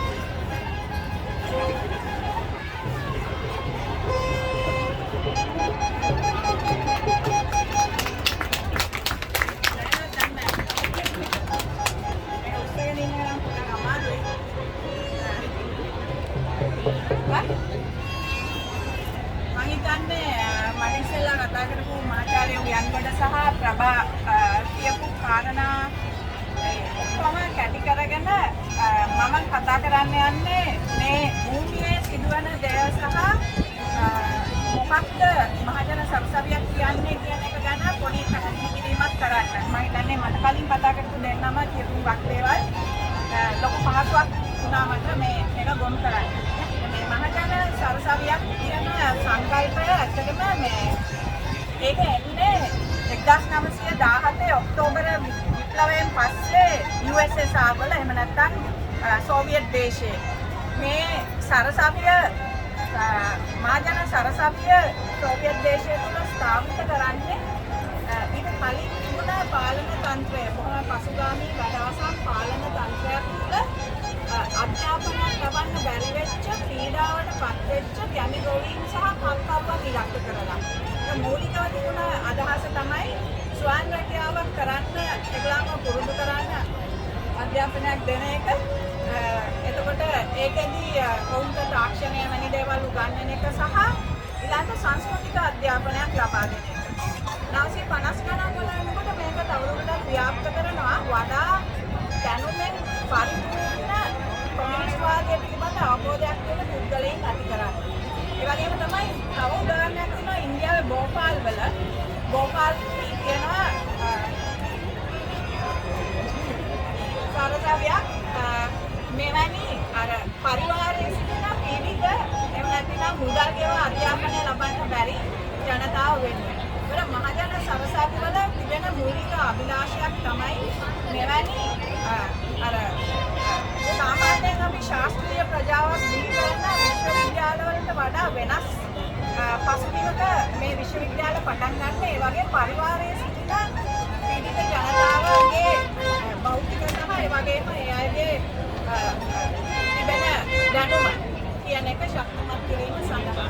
දැන් අපි දන්න විදිහට ලංකාවේ 1940 ගණන් වලින් පස්සේ නොමිලේ අධ්‍යාපනය පටන් ගන්නවා. අපි ඒකට නිදහස් අධ්‍යාපනය කියලා කියනවා. නිදහස් අධ්‍යාපනයේ අකුරු තියෙන්නේ ඇත්තටම පසුකාලීන යටත් විජිත යුගයේ. නිදහස් අධ්‍යාපනය එන්න එක හේතුවක් තමයි ලංකාවේ අර වත්වල සිටින සංක්‍රමණික ශ්‍රමිකයන් සහ ඒ වගේම වත්කරුවන් පිළිබඳ තිබිච්ච මූලික වෙච්ච ප්‍රතිපත්ති වලින් නිදන් වෙලා ලංකාවේ පිටිසරබද ප්‍රදේශවල ඉන්න මිනිසුන් සහ නාගරික වැඩ කරන ජනයා පිළිබඳ අවධානය යොමු වෙනවත් එක්ක ලංකාවේ නිදහස් අධ්‍යාපනය කියන එක හම්බෙන්න දෙන්නේ සමාජ සංචලතාවය කියන එකත් එක්ක සම්බන්ධ කරලා. මේකේ තියෙන ලොකුම ප්‍රශ්නයක් තමයි මේ අර යටත් විජිත ව්‍යුහයෙන් මේ අධ්‍යාපනයට තාම මිදෙන්න බැරි වෙලා තියෙනවා. යටත් විජිත අධ්‍යාපනයේ විශ්වවිද්‍යාල අධ්‍යාපනය ආවේ පරිපාලන සේවාවට අවශ්‍ය පුද්ගලයන් බිහි කරගන්න ප්‍රධානම. ඉතින් ඒතකොට තවමත් ලංකාවේ අධ්‍යාපනයේ ඉලක්ක කරන්නේ රැකියා නියුක්තිය කියන එක. මේකෙන් වෙලා තියෙන දෙයක් තමයි ඒ ලෙවල් වලට එනකොට අපිව බෙදනවා විෂය ධාරාවන් වලට.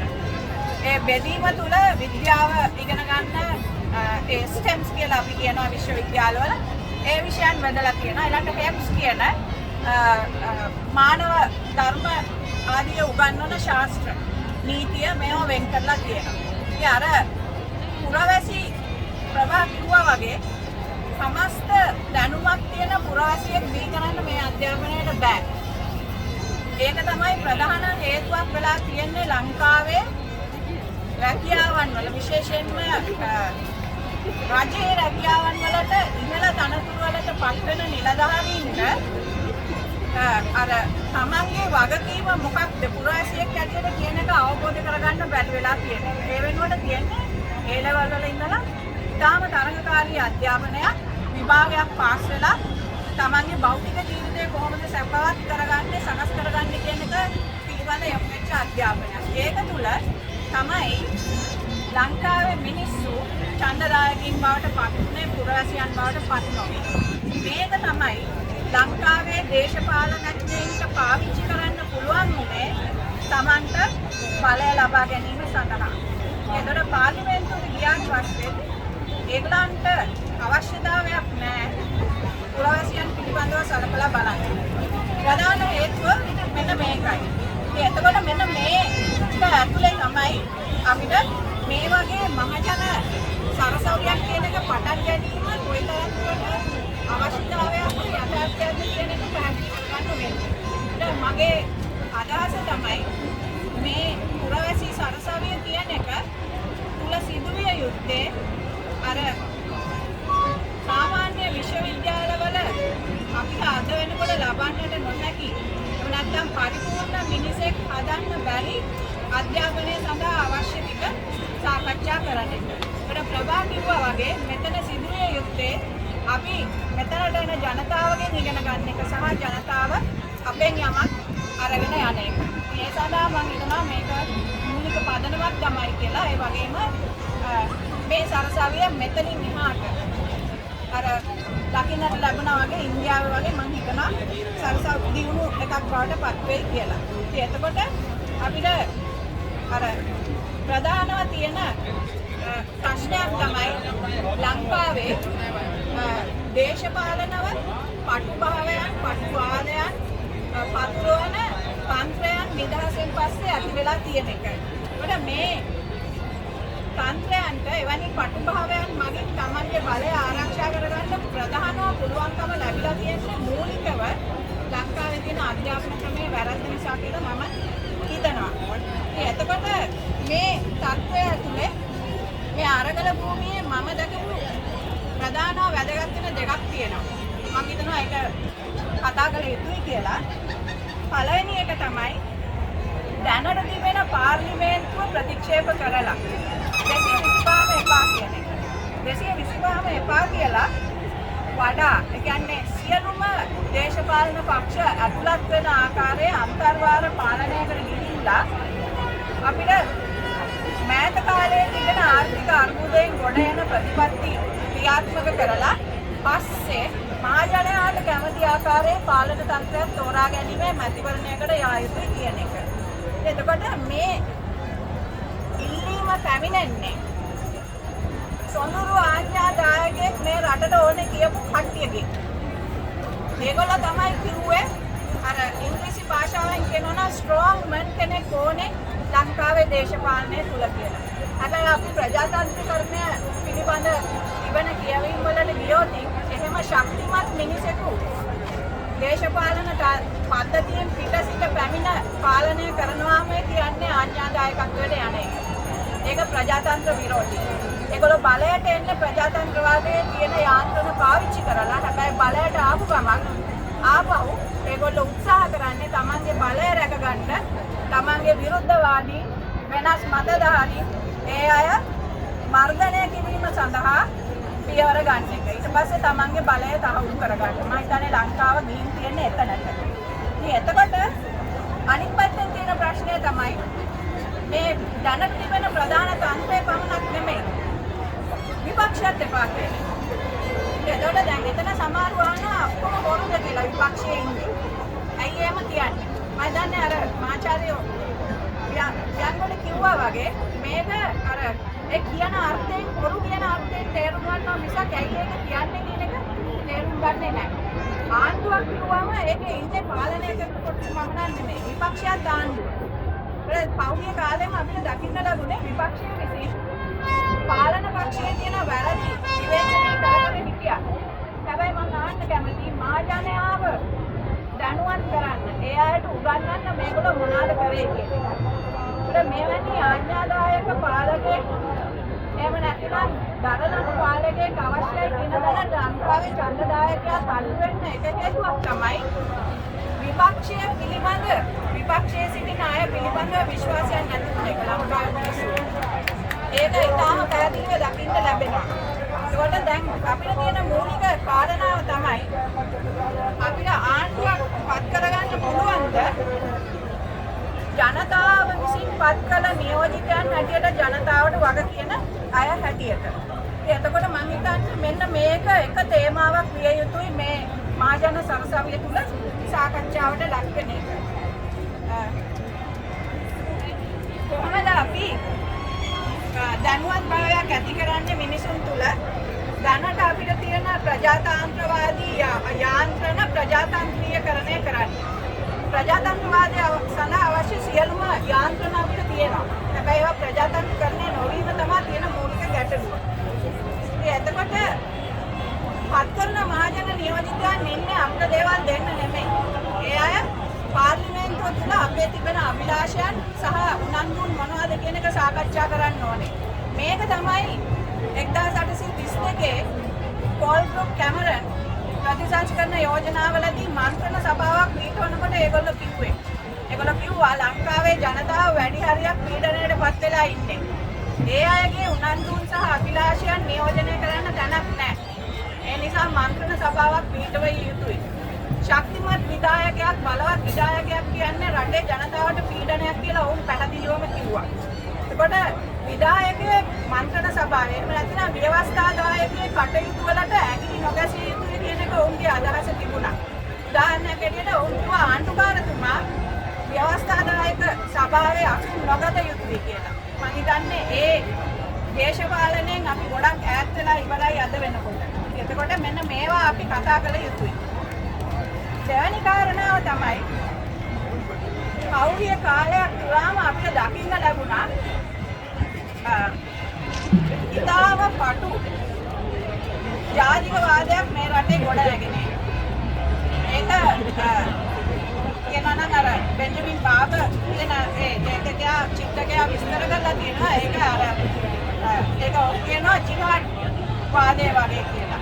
ඒ කියන්නේ භාෂාව ආගම ජාතිය මත පදනම් වෙලා යම් කණ්ඩායමක් කේන්ද්‍ර කරගෙන රටක ජාතිකත්වයේ තේරුම් ගැනීම. මේ මත තමයි අපිට අර ප්‍රජාතන්ත්‍රවාදී දේශපාලන පද්ධතීන් අමතක කරලා පක්ෂ වෙනුවට පුද්ගලයන් ඉස්මතු වෙලා තියෙන්නේ. ලංකාවේ අද දේශපාලන පක්ෂ ප්‍රතිපත්ති ගැන නෙමෙයි අපි කතා කරන්නේ. දේශපාලනේ ඉන්න යම් පුද්ගලයන් ගැන. මෙන්න මේක විශාල ප්‍රශ්නයක්. හැබැයි මේ තරුණ පරම්පරාව තුළ මම දැකපු එකක් තමයි නැවත අර අපි සිවික් නැෂනලිසම් කියන එකට ගමන් කරමින් ඉන්නවා. මෙවැනි පටු ආකාරයේ ජාතිකවාදයක් වුන් ප්‍රතික්ෂේප කරමින් ඉන්නවා. ඒක ඉතාම වැදගත්. මොකද පෞද්ගලික කාලයක අපි දීර්ඝකාලීන යුද්ධයකට යන්න හේතුවක් වුණේ මේ පටු ජාතිකවාදය. බලය කියන එක මම හිතන්නේ මිනිසුන් සිටින කුඩාම ඒකකයට ගමන් කළ යුතුයි. බලය මධ්‍යගත නොවිය යුතුයි. එවැනි ජාතිකවාදයක් පිළිබඳ ඉල්ලීමක් මේ අරගල භූමියේ මට පේනවා. එතකොට ශ්‍රී ලාංකික තියෙන අනන්‍යතාවය පිළිබඳ නැගෙන හඬ ඉතාම වැදගත්. ඒකට මේ තරුණ පරම්පරාවට එවැනි බෙදුම දේශපාලනයක් අවශ්‍ය නැහැ කියන හඬ මම හිතන්නේ ඒක නැගෙමින් තියෙනවා. ඒක ආණ්ඩු පක්ෂය සහ විපක්ෂය කියන දෙකටම පිළිගන්නට සිද්ධ වෙනවා. ඒගොල්ලන් ඒකට අවුල්කම් දෙන්න ඕනේ. එවැනි පටු ජාතිකවාදයන් කියන්නේ ජාතිය සංවර්ධනයට බාධාවක් කියන එක ඔවුන් තේරුම් ගන්න ඕනේ. විශේෂයෙන්ම මම කියන්නේ ඉතිහාසය ආධාරක කෙනෙක් හැටියට ලංකාවේ ඉතිහාසය පිළිබඳ තිබෙන අර්ථ විවරණ ඒවා ඇත්තටම ගත්තම එක පැත්තකිනුයි තියෙන්නේ. ඒවා තුළ සමහර දේවල් සැඟවිලා ගිහින් තියෙනවා. අනිකුත් ජනවර්ග ලංකාවේ සංවර්ධනයට සංස්කෘතියට කරපු දායකත්වය ඒවා ඉස්මතු වෙලා නැහැ. මෙන්න මේක ප්‍රධාන ප්‍රශ්නයක්. එතකොට මම හිතනවා මේ මහජන සරසවියට කළ හැකි එක කර්තව්‍යයක් තමයි මෙතෙන් දෙන මිනිසුන්ගේ කතන්දර වලට අහුම්කම් දෙන එක ඒවා එකතු කරන එක. එතකොට අපිට පෙළුවන් වේවි මේ තිබෙන පටු ජාතිකවාදයන් ඇත්තටම ඒවා විසංයෝජනය කරන ආකාරයේ කතන්දර අපිට අහන්න ලැබේ. මම හිතන්නේ එවැනි සංවාදයක් පටන් ගැනීම සඳහා සුදුසු ස්ථානයක් හැටියට මම මේ මහජන සභාවේ දකිනවා. මම හිතන්නේ මට මෙච්චරයි කියන්න තියෙන්නේ. Thank you.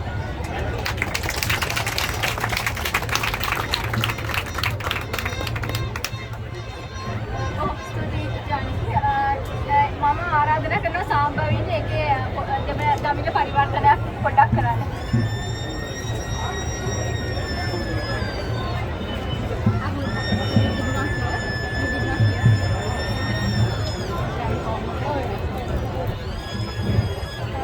හරි අපිට ගමිල පරිවර්තනයක් නැහැ මොකද ඒක පොඩ්ඩක් ඇහුණත් මදිනේ.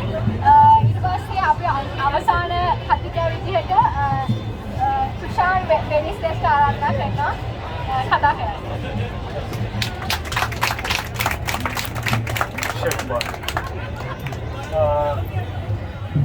வணக்கம் ஆய்பவான் அஸ்ஸலாமு அலைக்கும் குட் ஈவினிங் நான் ஆரம்பத்தில் இங்கிலீஷில் கொஞ்ச நேரம் கதைச்சிட்டு பிறகு நான் தமிழில் ஒரு 5 நிமிஷம் கதைக்கிறேன். I'll speak in English first, then I'll speak in Tamil and probably someone will translate because my Sinhala competency is terrible.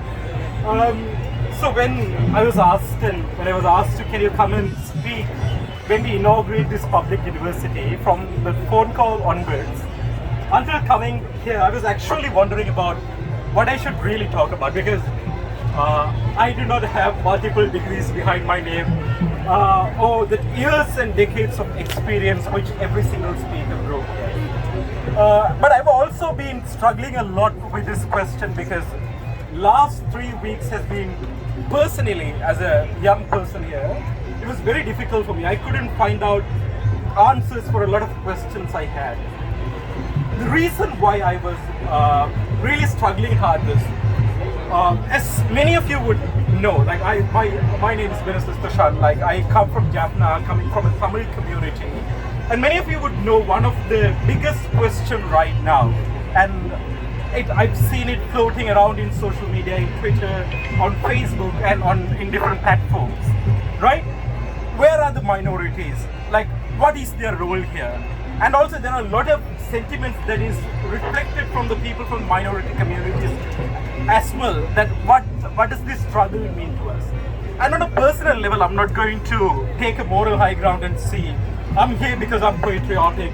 I am, but then again, more than that, I'm still struggling with the question: where do I fit here?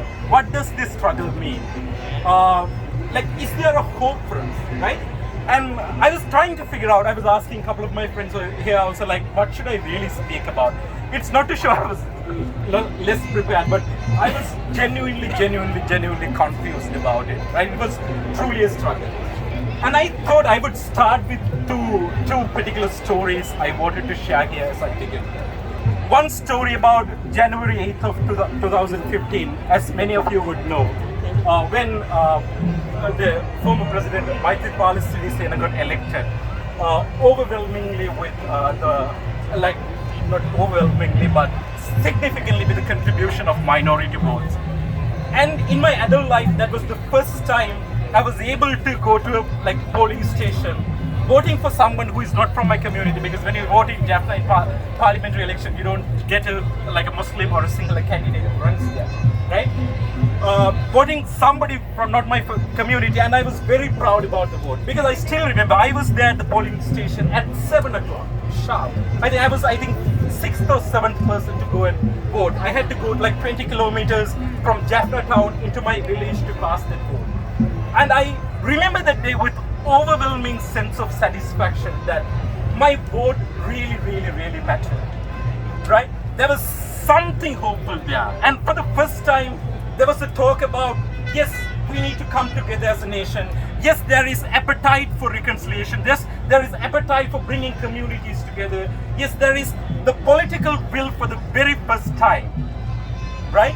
And and then there was a lot of institutionalization that also followed, like establishment of a national office that focuses on reconciliation, office missing persons and so on. Yes, the effectiveness of it is questioned in hindsight, but then again, back then it gave me a lot of hope. That was the first date I wanted to talk about. the second date I wanted to talk about was I still remember I had only 2 days before my criminal law exams. I was in the law school first year, and that was the presidential election time. And my friends said, "You're mad just to go vote for this," but I didn't want it.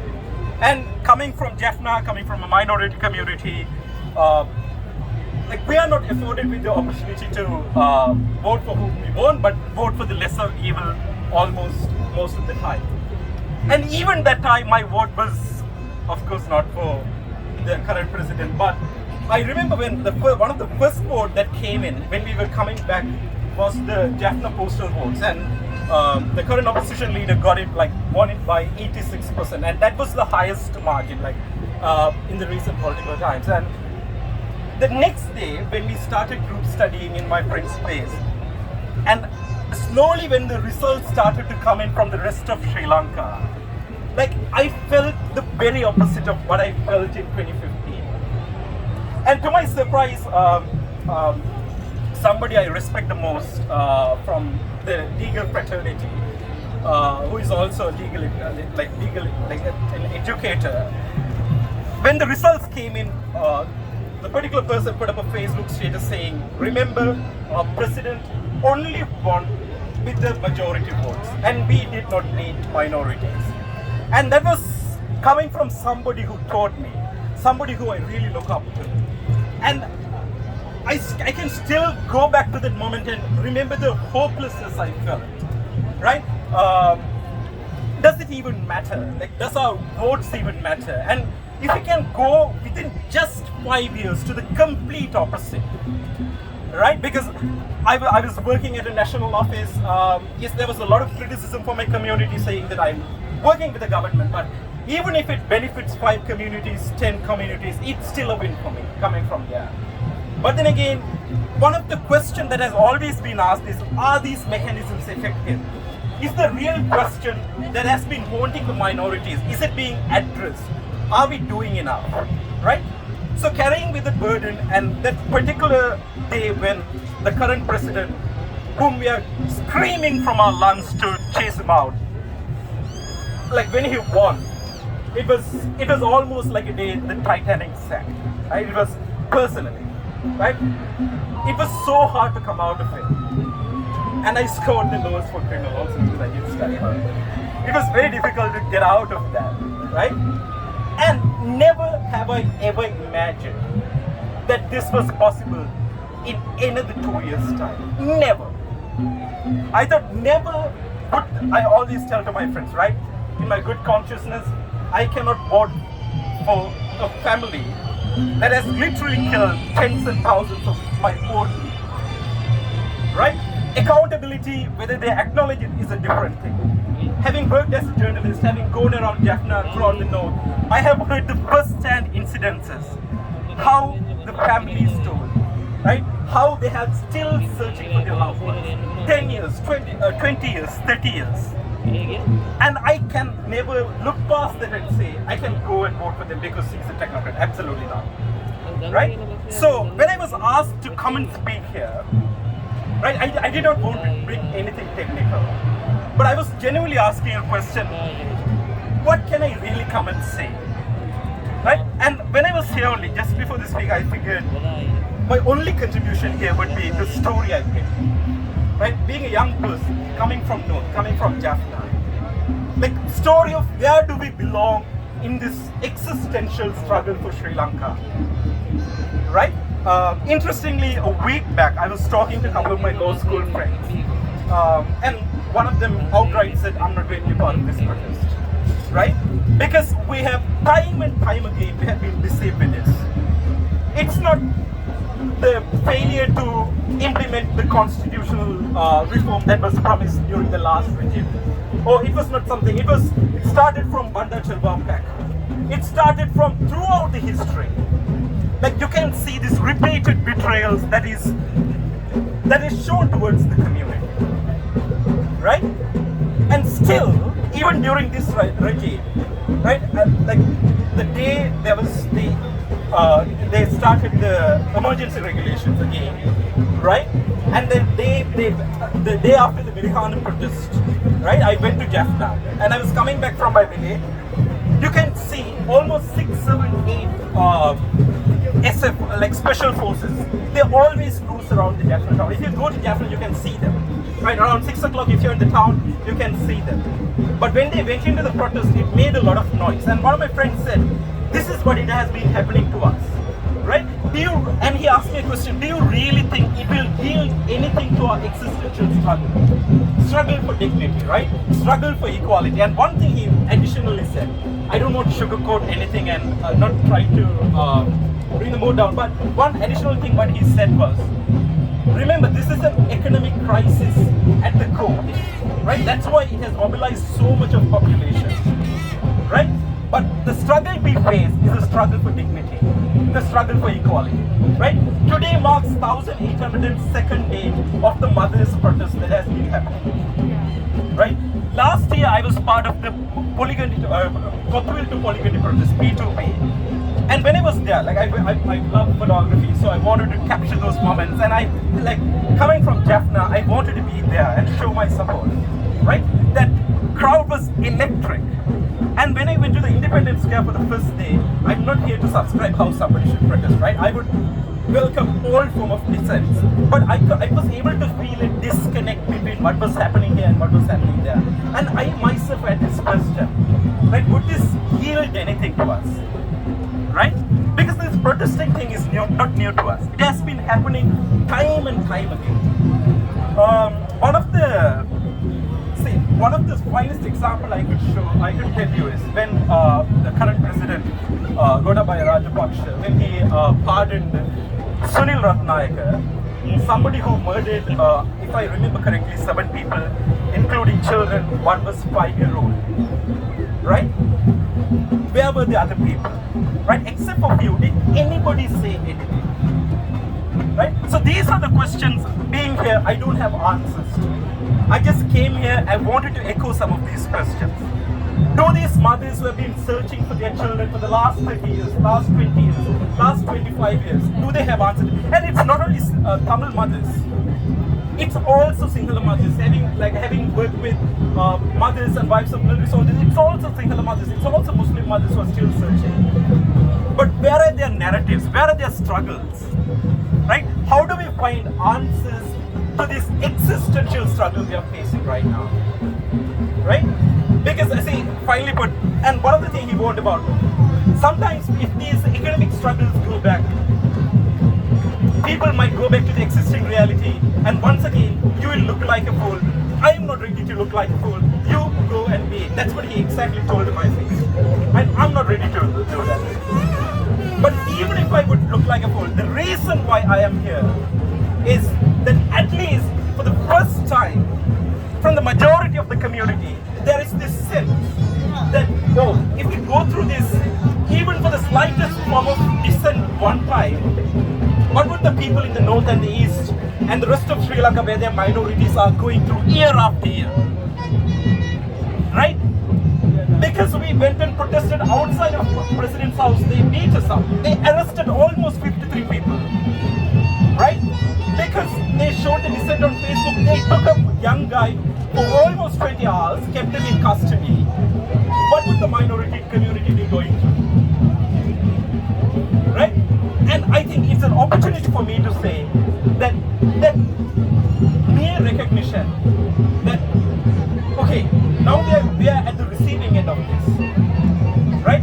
But this could be even worse for the communities who are less in number, who are powerless, who don't have necessarily elected representatives who are at the forefront of the government representing them, right? That gave me a sliver of hope. That mere recognition, I see it as a spark for a greater dialogue that is to come. Am I confronted with the questions? Absolutely I am. I still struggle with the questions. What happens? So what's next, right? What happens when everybody decides to go home? Are we going to go back to the existential crisis, as Professor pointed out, right? Racism is an easy card that has always won. I've seen it like 2015, everyone can come together. In 2019, November, people came together in numbers and voted against. And it's literally say, it's a vote against a lot of minorities and say, hey, this is a single nation, right? So where do we belong, right? Where do we start having this dialogue, right? And second thing I wanted to talk about is how do we fill this narrative gap that exists in the society, right? One of my biggest fear is that one of the biggest proponent of the existing regime right now are the mainstream medias, right? Let it be television stations, let it be newspapers, or let it be organized social media pages, right? How are we going to fight against them? Even today, they are working in full force to re-energize the narrative. Re-energize the narrative. And if you watch the Prime Minister's speech, like somebody has done a fine analysis, how many times he has used the Easter Sunday attacks? How many times he is referred to 88, 89? Right? When they are trying to re-energize the narrative, how are we going to move past that? Right? How do we fill that narrative gap that exists in the community? Right? One thing I propose personally is that wherever you are from, whichever community you are from, keep telling your story. Because when we run this program, we are always asking the question, who is the better person to tell your story? It's yourself, right? Keep telling your story, keep telling your struggle, right? Let that narrative be your own, right? The more narrative we have, the powerful we become, right? Nobody else can take away our narratives from us. So what are the tools we have? Simple, right? One of the things I love about this protest, right? The very first day when I came with a couple of my friends first, right? It wasn't just one person holding the speaker and just shouting out loud, right?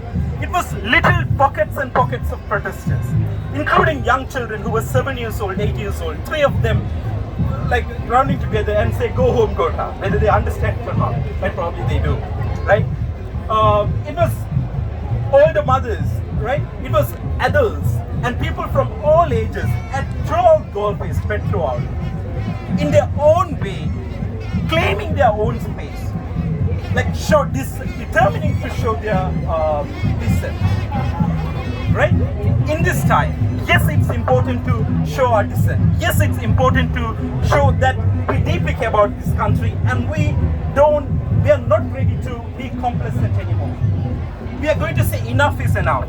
And we are not ready to say the corrupt, incompetent, racist lot cannot determine our future. Yes, these are good, right? What's next?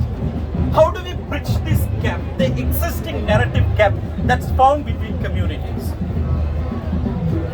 Right? Do we really get to see the struggle of the mothers of the missing persons who go through every single day in Jaffna?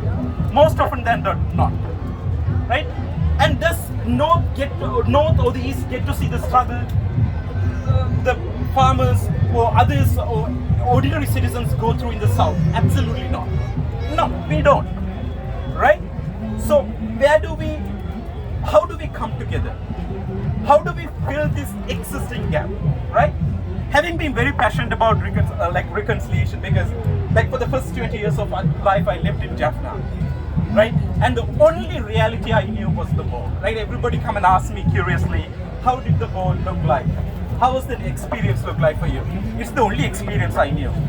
Right? There was not an alternate reality that existed just to compare and say, right? But when we came out and when we wanted to work for the reconciliation, one of the biggest struggles we faced is that one of the biggest enemies, and I don't want to be irresponsible when saying this, but one of the biggest drivers of the conflict has been the mainstream media in this country. The politicized, polarizing mainstream media. I'm not saying terrorists are the enemies, right? I don't want to sound like Trump.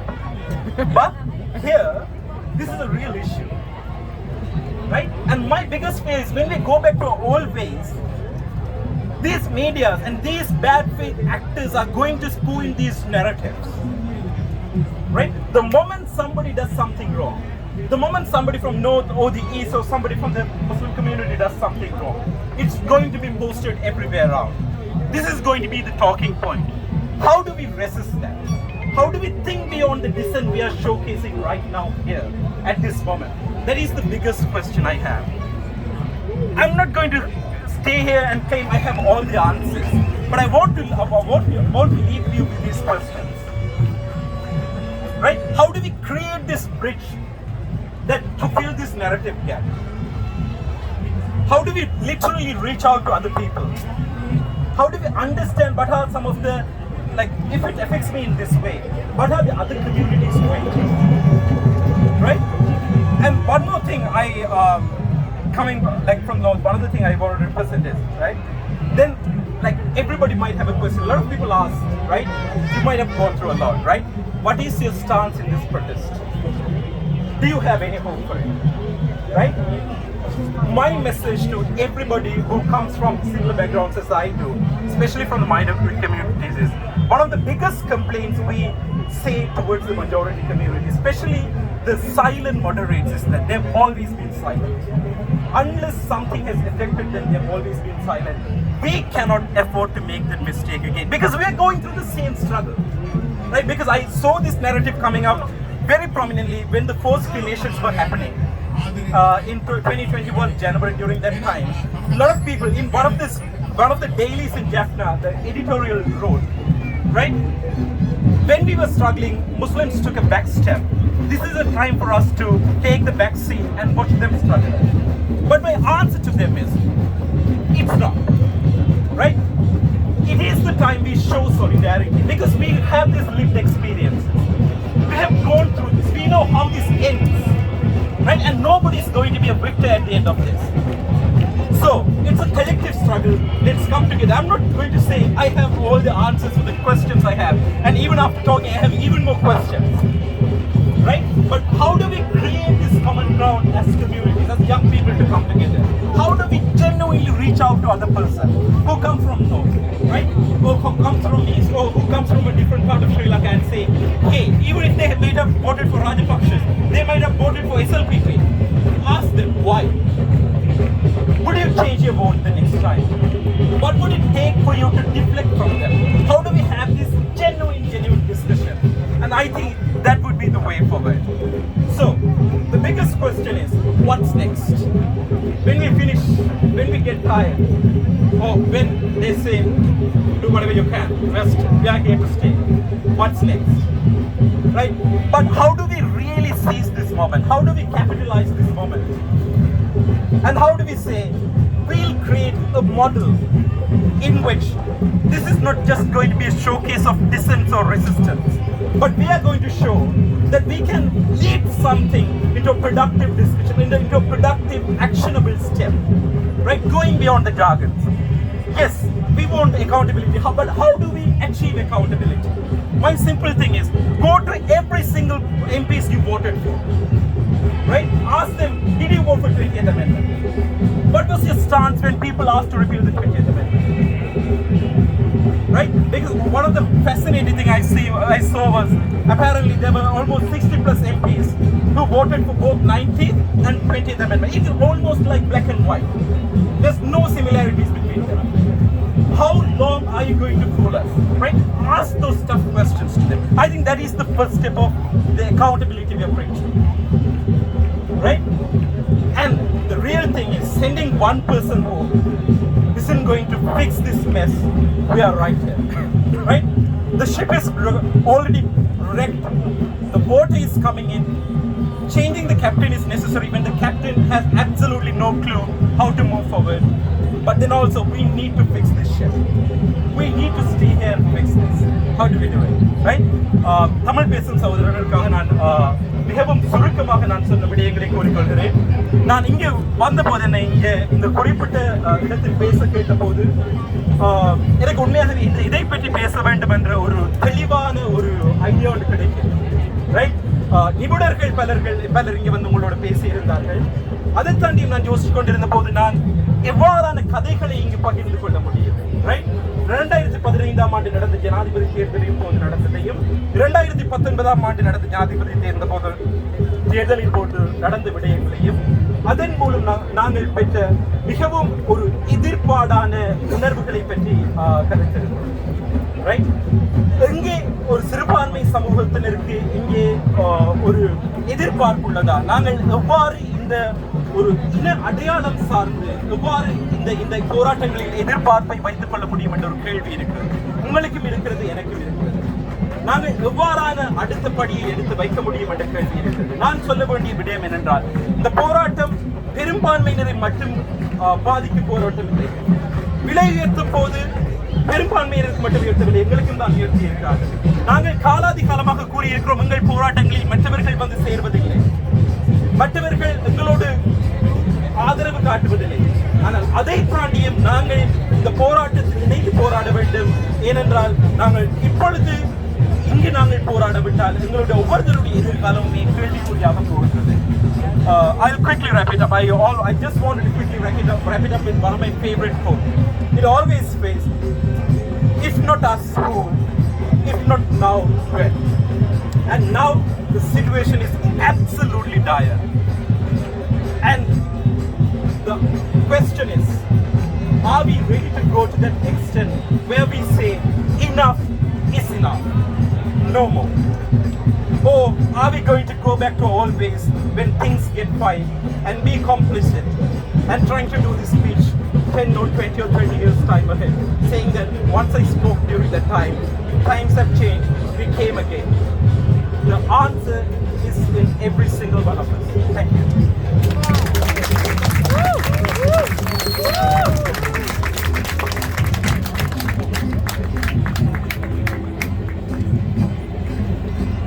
පොඩ්ඩක් සිංහලෙන් කියන්න කියපු ටික මුලින්ම තුෂාර කතා කරේ එයා කොහොමද යාපනයේ ඉඳලා ඉන්නේ එයා කොහොමද අපිට ප්‍රජාවට අයිති තරුණයෙක් වෙන්නේ සහ එයාලට කොහොමද මේ අරගලයට සම්බන්ධ වෙන්න පුළුවන් එයාලා මොකක්ද මේ අරගලයට ඉඳන්නේ කියලා එයාලා කොහෙද මේ අරගලේ පවතින්න පුළුවන් මොකද අපිට මේක ආර්ථික ප්‍රශ්නයකින් මේ සරලයක් කරලා එයාලා